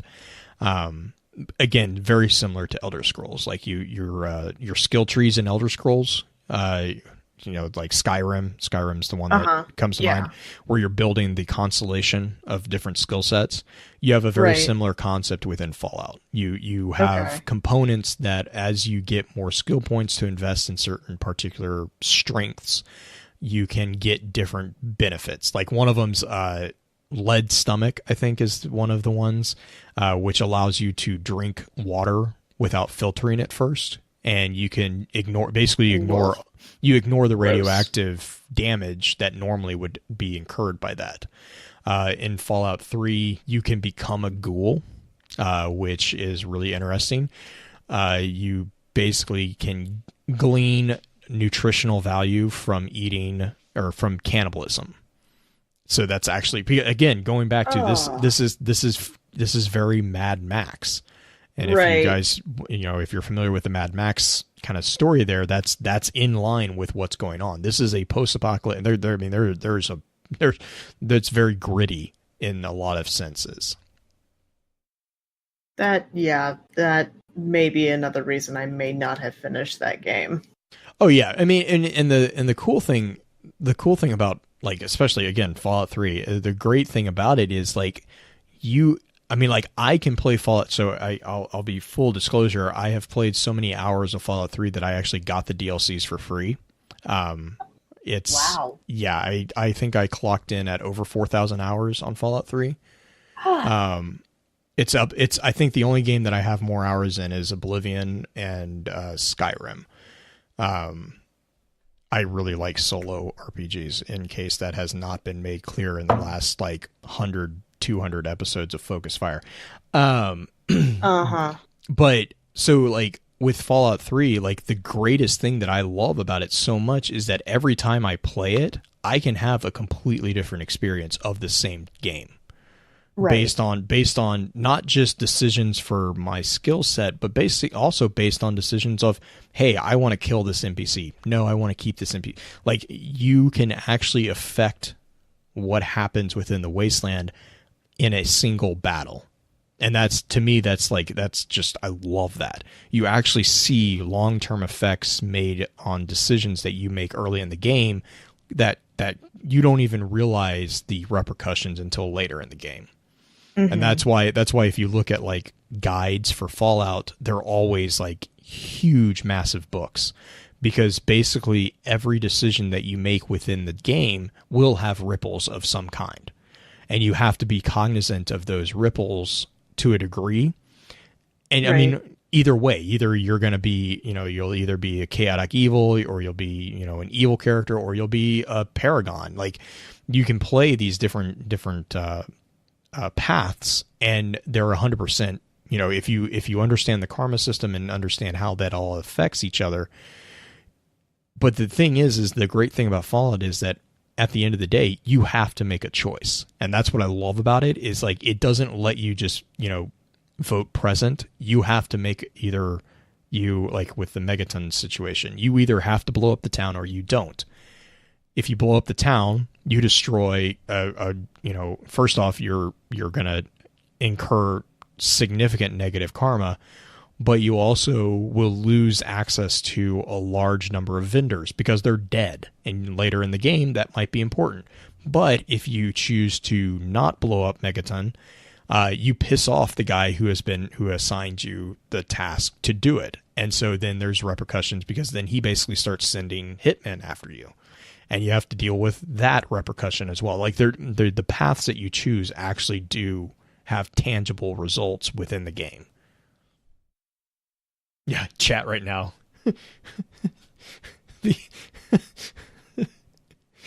Who else blew up Megaton? Who else blew Preston? There's a number of different quests where you basically have the option to kill the quest giver, and again, going back to, it's Mad Max. It's a chaotic world that Fallout exists in. And so one of the things is there is nothing there really isn't anything that's not allowed in game. It doesn't get graphic. It's not adult or anything like that. But as far as you can attack anybody, there's no one that's a lot of games will be oh, you can't kill that person because they're essential. Fallout really, I think there's a few figures that you can't do that to, which is explained in game. They basically are oh no, we're going to take all your weapons away while you talk to us. There's an explanation of why, but there are very few characters that are actually quote unquote immune to being killed. And you can really screw up your campaign if you kill the wrong person, which is, again, really realistic, and one of the big things I like about that series.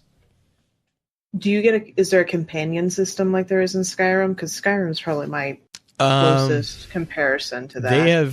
They have been building it out. Fallout 3 had a really rough one. Fallout New Vegas, I didn't play Fallout New Vegas as much. I don't know. I'm pretty sure you have a companion. Yes, you do. You have companions in New Vegas because that's actually definitive endings. There's a few that are based on the if you allow your companion to survive or not. Fallout 4, you have the dog, which is the most annoying companion ever. I don't know. The first companion you get in Skyrim is pretty dang annoying. No, the problem is Lydia. Yeah, but see, Lydia you can plant somewhere. The dog you can't. Oh. Like Lydia, you can tell her to like stay in the house or whatever. Like you can find a corner to put Lydia in, and she will stay out of the way for the most part.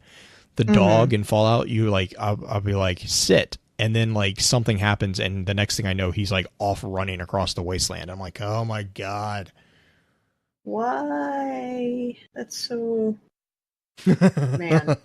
Mr. Look, House. you guys are talking about this, and I'm sitting over here like Resident Evil 5. Oh yeah, no, let's not. Yeah, I mean, as far as games go, I am not a huge proponent of companion. Like it's just my play style doesn't make it easy. At least dog meat would just run around and be stupid. Right. Like, but then you always felt inevitably you always felt bad when dog meat got himself killed. Yeah, because it was a dog. Meanwhile, I'm looking at Sheva going, "Stop wasting my 22 rounds. Stop it. Stop it." I don't know. I don't. But at least Ashley in RE4 didn't waste your frickin' ammo. That's true. Because she didn't have a firearm. She was pretty helpless, though. No, because and I mean, like, because dog meat. That was 3, wasn't it? Was 4? Was that dog meat as well? Did they call both of them dog meat? Because I know you can get dog meat in 3. But in 3, at least 3. The fun thing in 3 was if dog meat dies, you can go and find a puppy. And it you basically refer, like, I don't know if it was canonically referred to, but basically a lot of people refer to him as dog meat and then enter integer. And so it'd be like dog meat 3, dog meat 4. Like, I mean, and because dog meat, he was the dog a companion available in 3, he wasn't forced on you like he is kind of in 4. But like, if you chose to have dog meat, you could actually get different perks from him. But one of the biggest problems with dog meat in Fallout 3 was he would constantly get himself killed. Like, he was just ridiculously aggro towards everything, including death claws. And that's just, you don't go near death claws. Goodness. Except, which is the weird thing about Fallout 4, because one of the first things you fight is a death claw. It scared the ever living daylights out of me, because Fallout 4 is built around it's not only built around the Farmville aspect of building communities, it's also built around power armor. So Fallout 4, you actually your character, the sole survivor, one of the base equipments that they have is a power suit, which is really new. You can kind of like acquire power suits through the earlier titles, but you never actually have like a full blown power suit that I'm aware of. You might have in one of the tactics games, but like as far as the you get pieces of a suit. Yeah, because in 3 you can cobble together something, but you don't, like in 4 you have to have the nuclear reactor to power it. Right. Well, I'm going to say you have the armor pieces, but you also need to make sure that you don't get encumbered by actually wearing them. Yeah. Because meanwhile, you're in 4 it doesn't even even running count around with the fusion reactor in the thing to make it work. But yeah, in Fallout 4, one of the first things you do after you get the power suit is you fight a Deathclaw, and it was like everything in my head was screaming klaxons because I played Fallout 3. You avoid those things until you have like the most powerful weapons, because they're one of the most powerful figures like in the game, in the Fallout 3 title, that was something you gave a wide berth to. So that was a strong memory of Fallout 4, was me screaming when I first saw the Death Claw come through the wall. Which actually, I guess I'm going to we've kind of mentioned a couple of these factions. I do want to go through some of the major ones real quick. We kind of talked about the Enclave a little bit. Really to kind of finish that particular one off. The Enclave is, like I said, it's the organization that claims to be a continuation of the pre-war federal government of the United States. So they often will style themselves to be the United States of America. Predominantly, the Enclave is made up of descendants of both the original members of the shadow government that controlled the U.S. before the Great War of 2077, as well as representatives of powerful companies. So you'll see figures that call back to Vault Tech and another company called Poseidon Energy, for example. As a whole, the Enclave views themselves as being the last known concentrated bastion of pure unmutated humanity, and basically other than the unopened vaults, as well as being the most technologically advanced faction in the Wasteland. So what this kind of translates into is they are very isolationist. They really don't communicate with other factions other than to go to war with them. They definitely don't allow people into their ranks, which actually creates a bit of a problem. And it's why the Enclave is arguably one of the least populous figures out there. They don't have a lot of people in it. However, they make up for the lack of manpower because they have extremely formidable technology, which is why if you... To be fair, they needed manpowder too. Which actually explains the event at the end of Fallout 3, which is where you find out that the Enclave is being led by an AI device. So you actually find out that President Eden is actually it's a device called Zax, which was freaking Zax. It was an AI that was basically put in place to allow for the continuation of government in the event of a mutually assured destruction, which is exactly what happened. And so Zax is leading the Enclave until you kind of pull the plug on him. Major opponent to the Enclave is really the Brotherhood of Steel. And Brotherhood of Steel is throughout, they're in pretty much every single title. Well, they are in every single title now because 76 has them. So the Brotherhood of Steel is kind of a quasi-religious technological military order. They have roots with the United States Armed Forces and various other government-sponsored scientific communities from before the Great War of 2077, and they predominantly are located within the North America wasteland. Due to the history of experimentation with the FEV, they are really, really against the Enclave. They basically, even though at the time when the Enclave really kind of came into power, the Brotherhood was kind of in the decline. They have enough people, and they also have all the power suit armor to kind of be on equal footing with the Enclave. As an order, the Brotherhood really holds strongly to the tenets of the eradication of mutants and the veneration of technology, which is where the Brotherhood of Steel come in. Also, their logo is one of the coolest logos ever. It's a pair of eagle or angel wings with cogs and a sword. I love their imagery.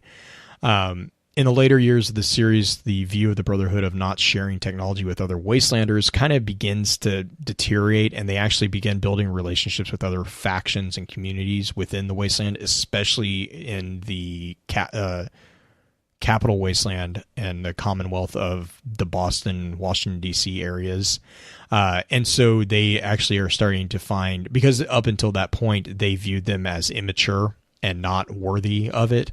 So that's where you kind of see in Fallout 4 where you actually acquire a full suit of power gear, is because the Brotherhood has kind of started kind of being more lax in their forbidding of sharing of technology. And really the other major player is the NCR, the New California Republic. The New California Republic has actually really got a pretty pretty detailed past. They are a large federation of states that are held together through their beliefs in emphasizing and supporting a myriad of old world values, which include personal liberty, democracy, and the overall rule of law. This is actually one of the most populated factions. They have a total population of over 700,000 individuals, and they are based in modern day California, Nevada, Mexico, and along the Colorado River.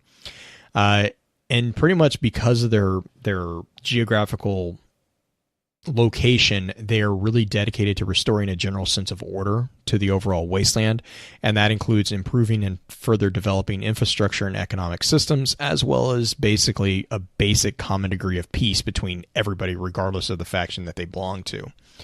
The NCR actually is one of the factions that has probably the strongest connections to the protagonist that you see throughout the series, and that is because of their connection to the Vault Dweller, which was the protagonist from the original Fallout.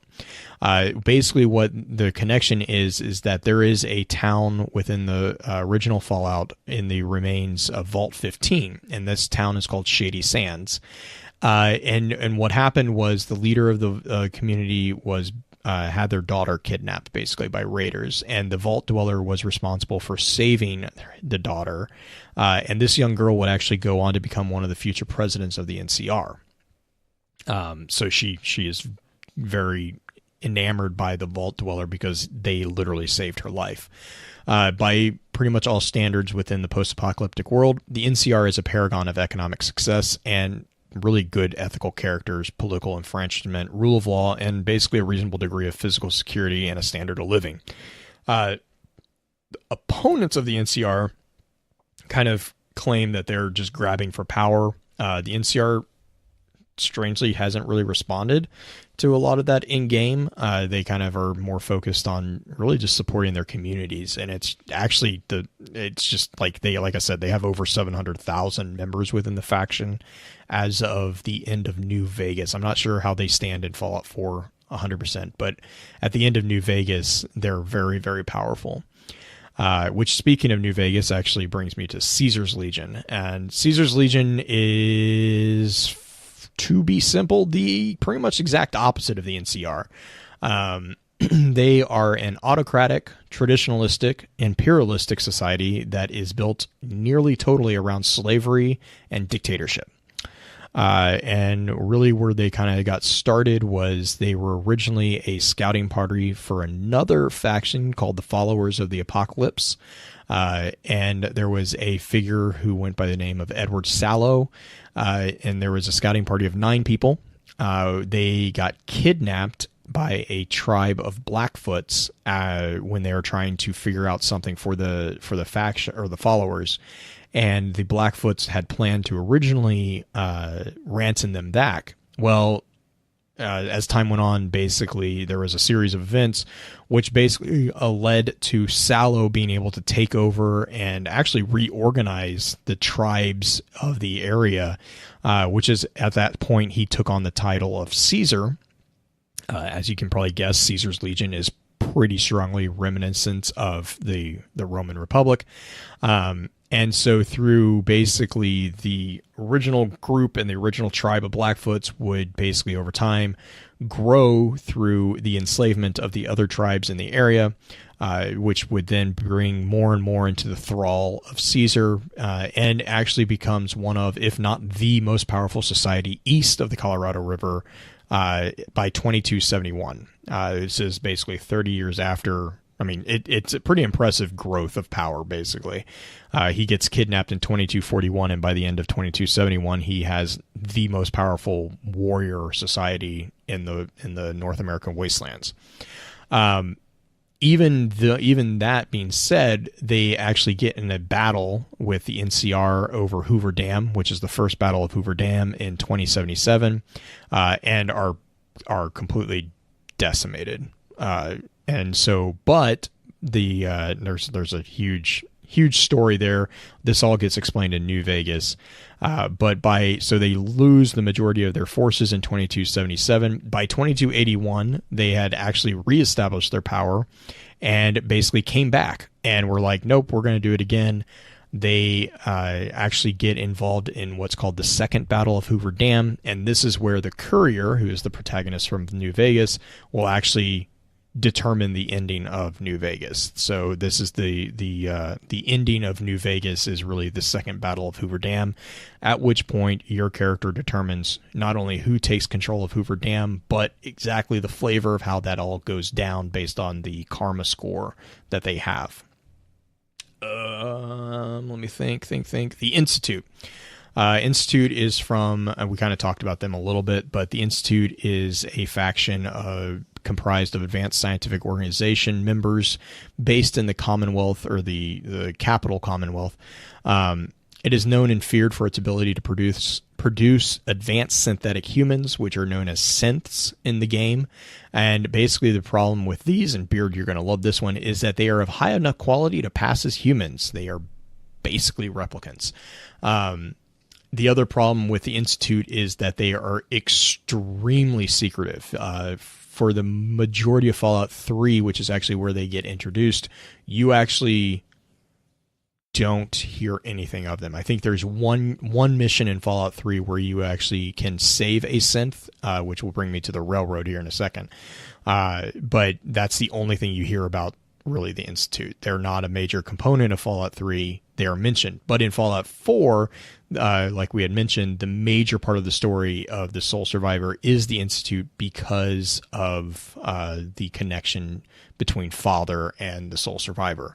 That being said, because the ending of 4 is a Fallout title, we don't really know the actual ultimate end of the Institute, because we don't really know where that goes.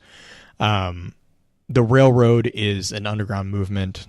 I kind of already mentioned this. The Railroad is basically the movement that is like, hey, those synths are sentient, and so they deserve freedom. And so it's a callback to the Underground Railroad. I mean, that's what it is. You actually encounter the Railroad as the Lone Wanderer and the Sole Survivor. So that's Fallout 3 and Fallout 4.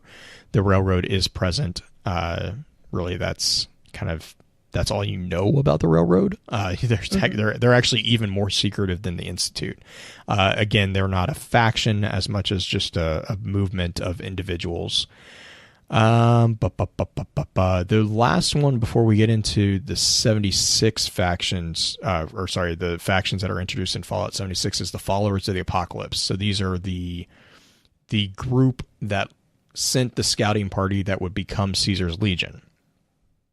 This is a faction that is based in New California, and they're very strongly established in the Mojave Wasteland.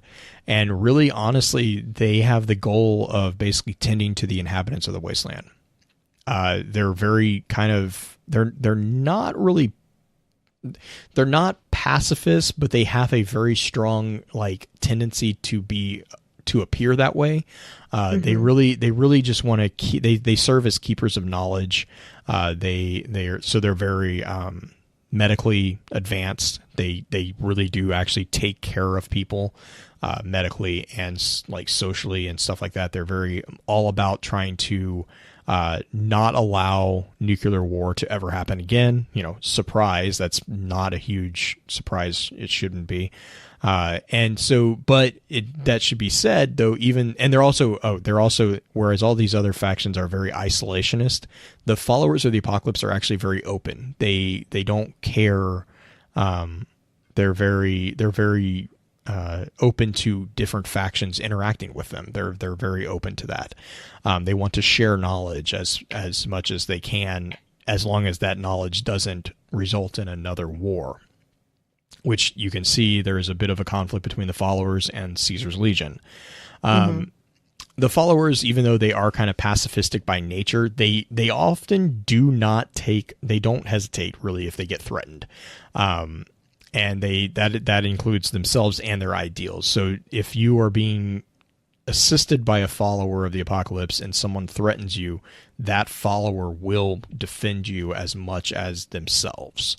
The Followers of the Apocalypse and the NCR are kind of in that same karmic quadrant as far as the Apocalypse or the Wasteland is concerned. And that's really the factions within. Those are the major factions. There's raiders, there's ghouls, there's all sorts of other different groups, but these are the major organized factions within Fallout 2, 3, and 4. Which brings me to Fallout 76, which is where we see a couple of introductions of a couple new ones. Those are the responders, the first responders, which are often called the responders, and the free states. Both of these, by the time Fallout 76 takes place, both of these are actually extinct factions. So you don't actually get to really interact with the factions in particular, but you can learn about them through the game so far. The first responders was really literally exactly what it sounds like. It was an organized volunteer group that was made up of basically first responders, which is firefighters, police, medical, EMT staff, and what happened was these were all individuals who set up the emergency aid stations throughout various towns, and really kind of their goal was to provide medical assistance and necessities to any survivors of the Great War. And they kind of appeared around 2082. So, there was that period of time which nothing was going on after 2077. And then around 2082, they kind of pop up. The problem with the first responders is because they're actually pretty competent, because they're first responders and they actually have a pretty good knowledge of medical tech. They actually kind of have an uneasy relationship with the Brotherhood of Steel, because the Brotherhood of Steel was often responsible for kind of stealing the more competent members of the responders from that faction and letting them join the Brotherhood. Though this basically kind of never really goes anywhere because they have the common enemy of what's known as the Scorched or Scorched Beasts. And this is a antagonistic force that is really introduced in Fallout 76. It's called the Scorched Plague. I don't know a lot about it because I'm not really well versed in the 76 lore just yet. But I do know that from what I've been able to put together, the responders were responsible for really kind of spearheading a search for a vaccine against this plague. Ultimately, they fail because by the time Vault 76 opens in 2102, they're gone. They're extinct. No one knows anything, or the responders are no longer there. Which brings me to the last faction I really wanted to mention, which is the Free States. The Free States are basically doomsday paranoia tinfoil hatters.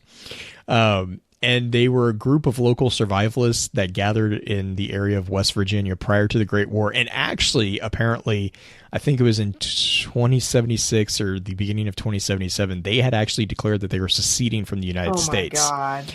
That's funny, actually. Oh, it's hilarious. It's hilarious reading the actual full history of the Free States, because they're they actually called it. They called everything that was going to happen in October of 2077. And they had built their own bomb shelters. They had, these are the stereotypical off the grid tinfoil hat, conspiracy theorist. And they were right, which is just, I love it. So they survive the nuclear attack and all the subsequent fallout in self-constructed concrete bunkers. And then they are actually one of the first to emerge because they show up in 2079. So they show up 2 years after the 2077 war and rebuild a town. This town is called Harper's Ferry. And because they're survivalists, they're very skeptical of outsiders, but they did actually kind of have a tenuous connection with the responders and the Brotherhood of Steel, which, again, 76, those are kind of the major factions there. What's sad is that in 2102, which is basically right before Vault 76 is opened, they get wiped out by the Scorched. So Harper's Ferry is completely wiped off the map. They go then, and they manage to survive that attack. They go to perform a counterattack against the Scorched and completely just get eradicated. So the Free States are the survivalists, basically ultimately don't survive, which is kind of a sad ending to a interesting story. But that's really a lot of information. Yeah, that's not even touching on the vaults in depth. Like I said, there's some really fun vault stories. You mentioned that the vaults were like experiments, just locations for the experiments. Were they primarily experimenting on like the human development within them, or like so they were that's the what argument. I've actually been going through while you guys have been kind of talking like about the experiments and stuff. Yeah, it's like just leafing through those. It's a combination really of like the effects of the effects of like FEV, which is FEV is that forced evolutionary virus. Right. Like it was Vault-Tec, and this kind of goes back to the quote that I had started like way back from the Bible. The Fallout Bible 0, I think, is the one that I quoted. Yeah, chat Fallout 108 or Vault 108. Like it's like they don't really have there's not a lot of cohesive experimentation going on, and it's explained in game because basically there was. So the Great War of 2077 happened, and then there was something called the Great Static, the Static of 2077, which is basically the destruction of like all records. And so as a part of that destruction, a lot of the information about like the setup of vaults by Vault-Tec was lost. So we don't really in game know why they're doing it. And out of game, they're like, yeah, it was just because we want it to be creepy and kind of there isn't a rational explanation really. Like, here's a few examples just to kind of rattle them off. One is an unfinished vault that was designed to test a variety of prototype devices with the aim of rolling them out through the rest of the vaults. The prototype devices included a soda fountain that dispensed appetite-reducing drugs, electricity-generating exercise bicycles, subliminal messaging integrated in optometrist equipment, and others. Another, populated largely by renowned musicians, the vault was a test bed for a white noise-based system which for was the most combat-oriented post-hypnotic suggestions. So what they did was they put musicians in the vault and then basically played nonstop white noise over everything. Like poor musicians. I feel bad for them. That is terrifying. Oh no, that's terrible. not even the worst. Like that's the thing is like that sounds awful. That sounds there's like one the worst. vault. There's one vault that they overcrowded it deliberately. So like I said, there was 1,000. There was a capacity for 1,000. They shoved 2,000 people into it. There was one where it was 20 men, 10 women, and a panther. A panther. A panther? I love that one. That's mentioned in the webcomic. Why? Because why not? One of the new ones, apparently, that's listed from 76, which is Vault 94, says, founded on the principle of faith, nonviolence, and communal life in harmony with nature, residents were not required to belong to a collective faith. Each person was free to walk their own path. The vault was supplied with an abundance of resources to restore the bounty of the earth. It was hoped that the residents would rebuild the belief that humanity is naturally good. 1 year after the Great War, on October 23rd, 2078, the vault reopened. Following a prayer by Pastor Gabriella for the victims of the war, she gave her blessings to the vault ambassadors that were being sent out into Appalachia. Opening the vault after 1 year, not a good idea. Oh, gosh. There are several others, too, that lose their reactors over the course of time. And then, of course, they are otherwise subjected to flooding from their water chip systems that will close down or not be able to really filter problem.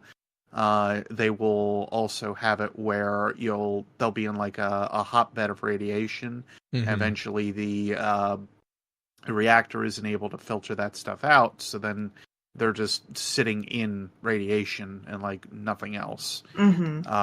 It gets worse and worse and worse. As the numbers go up, it kind of gets weirder. It's just, I mean, like, oh my gosh. The ones that are mentioned in, like, specifically in game are 13, 101 and 111, and then obviously 76. Yeah. So those are the ones that we actually have, or actually see and can play in. I think there's a few that you can find within like Fallout 3 and Fallout 4 that you can actually, I think, get into. But they're not like, you don't actually like start in them. Like Fallout 3 has one of the best opening kind of missions because you actually you experience growing up in the vault. And it's kind of cool. It's like, it's a time lapse obviously, but like you go through, you actually start the game as an infant and you go through like the toddler stage. And then you go through like, I think it's like 5 or 6 year old, and then like 8-year-old. Like, it's really kind of a cool little kind of way of like showing what was going on and like the kind of not really creepy, but not really okay things that they were doing in the vault. And just kind of, it really set the tone for Fallout 3. And then Fallout 4, obviously you don't really experience anything because you're in cryogenic stasis. Yeah, then you have like Vault 106, where they release psychoactive drugs into the air filtration system 10 days after the vault was sealed. So have fun with that one. I think by far my favorite is one person was sealed in. Oh, God. A box of puppets. Puppets? Yeah, one man in a crate of puppets. Aww. Yep. I thought you were going to go with the Garys. No, I think I like the puppets a little Gary's? So it's this is a really messed up game, guys. Oh my gosh, it's hilarious. That's putting it nicely. Yeah. There's Vault 108 was all initial positions were left unfilled, allowing the terminally ill overseer, Brody Jones, who is estimated to expire within 40 months of the vault sealing, to fill them, and according to vault protocols, creating a unique experimental situation. The vault failed as a result of cloning experiments designed to replicate whole humans, instead creating, quote, Garys. What? They're all the same. It's literally just like carbon copies of each other. Stormtroopers.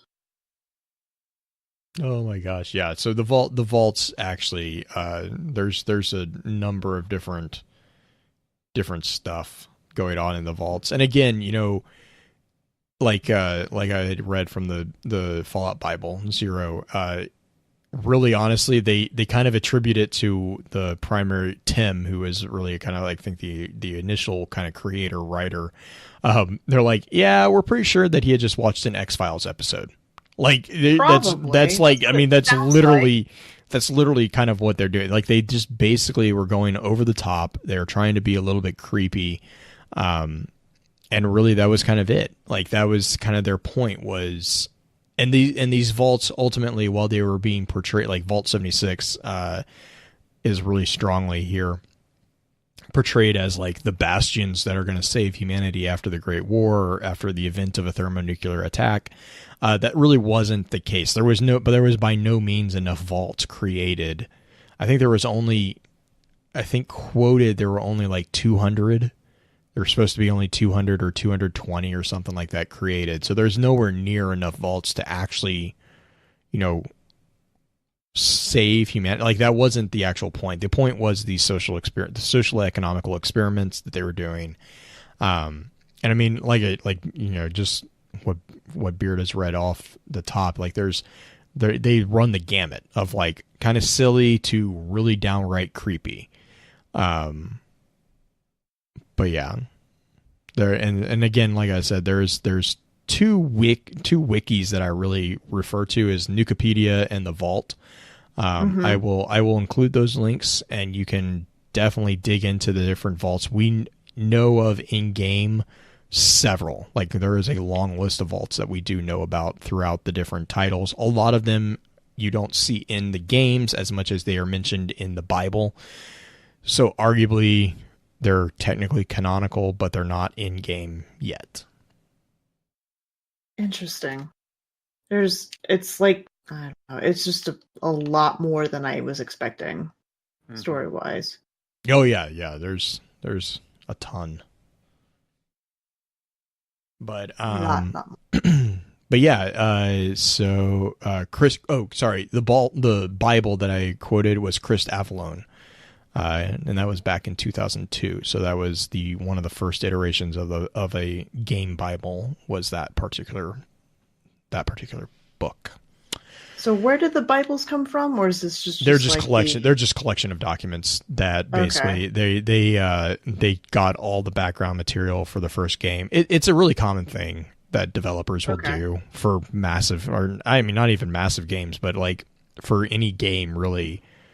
You generally will have a collection of resources, and over time, again, Fallout's been out for over 2 decades. Over time, that collection of documents gets pretty big, and so what you'll often see is, and this isn't just game development, you'll have this in RPGs, like tabletop games. I don't know a single DM who doesn't have a game Bible of some kind, right?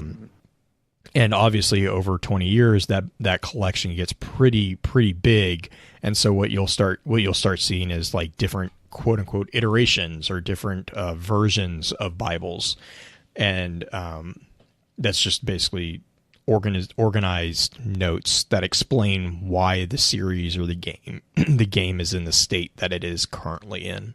Okay. Yeah, I'm still spinning a little bit. Like, when you're like, oh, summary of this game, I'm like, oh, it's post-apocalyptic, trying to survive. You lived in a hole for a while. I mean, was like that's a very, like, very simple summary of the game. Yeah, poor that was child. I know, right?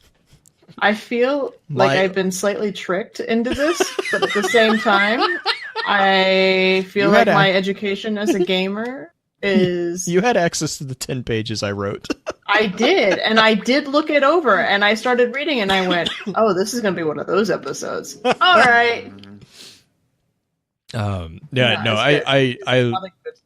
I seriously, I love the Fallout series because, Beard and I were kind of talking about this at the beginning. It's like, it's this like really unique combination of really serious stuff. Like, I mean, really serious, really dark, really heavy choices. And it challenge, like if you actually play it, like if you give it time and you play it as like an actual RPG, you can get challenged with a lot of questions that will actually call into question, different things about your personality, which I love. I love playing games that do that.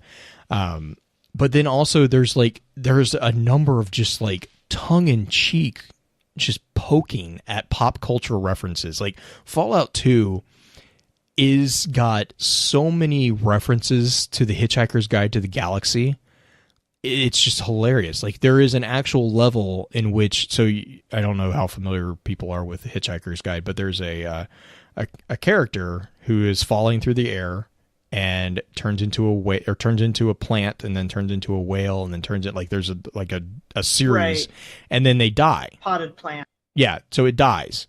Well, there is a level in Fallout 2 where you will literally go inside the carcass of a whale in the middle of the wasteland, and there's a potted. Is it a petunia? Is that what it was? Yeah, ultimately, it's a petunia. Yeah, there's a potted petunia on its skull. Like on the top of its skull, like it's a direct nod to the Hitchhiker's Guide, and there's several of these just like thrown out there, and it's just some of the greatest collection of Easter eggs really out there.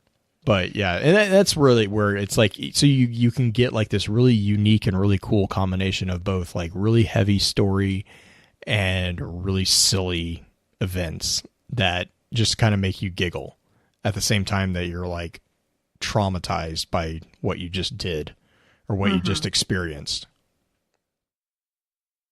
Because death claws are terrifying, ultimately. Are death Which, by the way, the crabs in Skyrim? No, that's rad roaches. Rad roaches are just meh. No, death claws are like, so you remember the Dremora from Oblivion? Like the upper level Dremora that you saw and you immediately turned around and ran. that's a death claw. Like death claws are like, no, they're but I completely forgot. I was talking to one of the guys I work with who's a big fan of Fallout. I completely forgot that in Fallout 2 there's a sentient death claw. Really? Yeah, and it's apparently like I completely forgot about this because it's been so long since I've played Fallout 2. But like apparently it's a really nice NPC. Like it's really, really funny. Yeah, you've never met fear until you've seen a death claw. Oh my god. Fallout 3, like I said, teaches you do not mess with death claws, like, at all. Oh, okay. Icehawk is correcting me. It was an entire colony of sentient death claws. That the Enclave... Okay, so that was all because the Enclave and the Unity, which is... That's a whole different... That could be a whole episode in and of itself. But, yeah, so... Welcome to Fallout. Check your sanity at the door and enjoy yourself. That's all I got. Oh my goodness. That's crazy. That's a lot. That's okay. I'm gonna need to sleep and decompress. I will be honest, I will attribute my love of solo RPG video games to Fallout 3 and basically Bethesda, really. Like Elder Scrolls was obviously because of my connections with like D&D and stuff like that. As far as fantasy, is just, I love it. But Fallout 3 was one of the ones that it was like it scratched the Mad Max itch. Like I don't know if anyone else really kind of has that, but like Mad Max, it's just been always a really big fascination. It's a very gritty variant of a dystopian future. Which is, it's completely different. Like, you have Blade Runner, and then you have what's the other one? Ghost in the Shell, and all these other like Equilibriums and stuff like that, which are like dystopians, definitely. But they're operational dystopians, and then you have Mad Max, which is just the complete, like, I mean, Thunderdome, like, I mean, just bloodthirsty, gritty. I'd argue a little bit more realistic. What would happen in future if something actually did go wrong. And like, that's always been a somewhat interest for me. And so Fallout, when I found Fallout, way back when, I was just always something. And then I played Fallout 3 on the 360, and like I said, I've put in thousands of hours onto that game, and it's still one of my favorite games. Dang. Yeah, Metro. Metro is another one. I think it's on the poll. Metro Exodus is coming out. Yeah, Metro, the series. Let's not say we did. Oh my gosh, you want to talk about lawlessness? Oh, I love Metro for that purpose. But yeah, so if you want to hear me geek out about another one, that's definitely up there with Fallout as far as like crazy lore, and that's because it's I blame the Russian developer on that. Like, it's based around Russian storytelling, which is brutal. Crazy already. It's brutal, dark. Yeah, Makes Brothers Grimm look easy comparison. Yeah, the book. Yeah, Icehawk in chat's talking about it because Metro is based off a book. It's a book series, and yeah, it's the book series is exactly that. So yeah, definitely if you enjoy Fallout and you haven't played Metro, I would strongly recommend looking at that series, especially since Exodus will be coming out. Is that 2019? I believe 2020. Yeah, it's a great series. But I don't know, do you guys have any shout-outs or final comments? Several, actually. Okay. Go for it, Beard. All right. First one actually goes to an artist in the community, Jake Myler. He actually just got done a marathon on Tuesday where he tends to draw pets, and sometimes he'll draw them with like their superhero variants and whatnot, if requested. but he was doing it for a reason this time. The grand total was $2,189.07, U.S. dollars, I should add, which was donated to the North Valley Animal Disaster Group. He is hoping that a lot of that will go towards pets and whatnot that have been displaced thanks to the wildfires and everything that happened in California, just to assist with helping with finding either new homes or existing homes, etc., for those pets that may have actually been lost because of those disasters. So really good cause that he did it for. It was just the other day that he did this. It's a really good on him that he took the time to strain his wrist in order to raise that much cash and drop some of our lovable little family that we have, our little pets and whatnot. It's a big shout out to him. If you're not sure who Jake Myler is, Watermelon XO is his other kind of handle that he goes by. Yeah, he's the one who does all the comics. That's his main handle. If you've never actually looked at Watermelon XO before, I encourage you to do so. He is also one of the nicest guys I think I've ever had the pleasure of meeting too. So definitely, if you've never checked out Jake, now's your time. I have given you all the reason you need, so go do it. Nice. Next actually goes to a new game that I'm starting to play, which I know I'm going to get a little bit of flack for, but I played the game back when it was on PC back in the day, and it was called Grand Chase. Well, they just recently re-released the title on mobile, and I would argue to say that it is fantastic.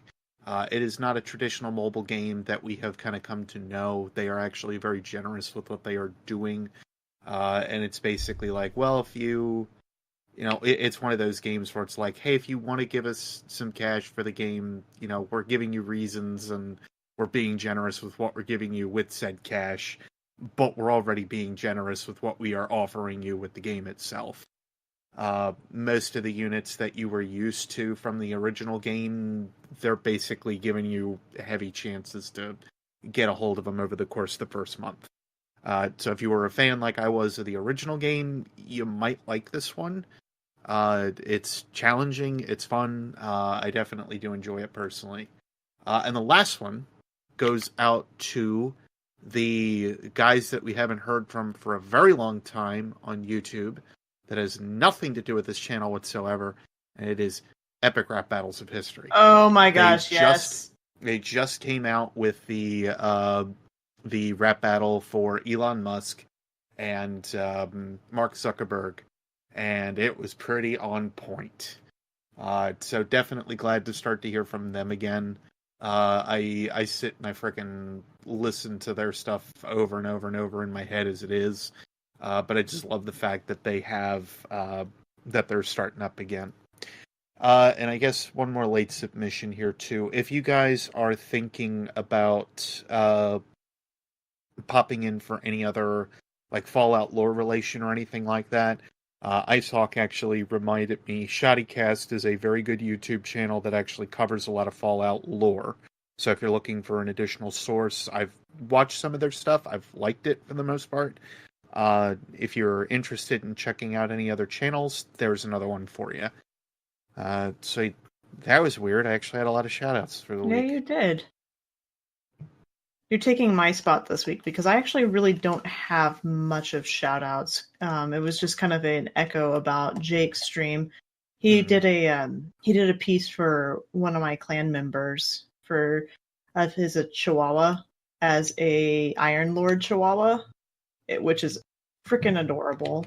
That sounds so cute. It's so adorable. I gotta send you a copy of it just so you can see it, because it's just one of those things. Like, you're like, oh. And even Julie was like, I want one of Buddy as a guardian, and that's saying something for the wife that does not play this game at all, or doesn't play Destiny at all. But that's all for me. Blue. I am still finalizing schedules for December, but it's looking like we're going to take the week of the 21st off, and we are going to still have an episode on the following week, but it probably won't be live streamed the Friday. Like I said, I'm still finalizing that though, so don't quote me on that one, but I will get that updated in our Discord as soon as I possibly can. But yeah, that's pretty much my house cleaning end note there. Next week we will be doing an update on Mara, so that will be Green's opportunity to talk your ear off for 2 hours. Yay! She's very excited for this. I am actually. So yeah. Again, thank you for letting me delve into 2 hours of overarching summary notes on Fallout. And I will get all the links I possibly can over in the show notes on our website as usual. I'll try my best to organize them in an orderly fashion. I do encourage on the website as well. We do have the forums, so that we've kind of opened that up to whoever. I believe it requires a follow on WordPress. I think we're still kind of working the kinks out on that one. But if you are interested in kind of helping chip in with various notes and stuff on different topics, especially extra lore stuff, please definitely with extra lore stuff, because we definitely don't have the expertise in all the games that we have with. I hesitate to even say we have expertise in one game, but with the familiarity of what we have with like Destiny or, the various titles that those of us individually have. So yeah, I mean, all help is definitely welcome. And the cool thing about that is with the forums, that then naturally will create an archive of all the information we compile. So, that's nice too. But yeah, that's pretty much all I have. I'm going to say we will see you next week. And if we don't catch you next week, obviously hope your end of year is not too insane and you were able to get the vacation you needed for the holidays off, because yay. Holidays. Yeah. Holidays. Yeah. What are holidays, right? All right, guys. We'll see you guys next week. And as always, thanks for tuning in. With that, we'll begin to wrap the chat up. Thank you again to those over on Twitch for coming to spend your evening with us. If you'd like to join us for the live streaming of the episodes, please be sure to give us a follow over on twitch.tv/focusfirechat. Links to our episode archives can be found at www.focusfirechat.com. Please be sure to email us at focusfirechat@gmail.com with any comments or questions for our team concerning the podcast, and let us know how we're doing by giving us some feedback and a rating over on iTunes as well. Also, be sure to check out all of our amazing partner podcasts within the Guardian Radio Network over on theguardiansofdestiny.com. So until next time, focus your fire, and may your light shine bright.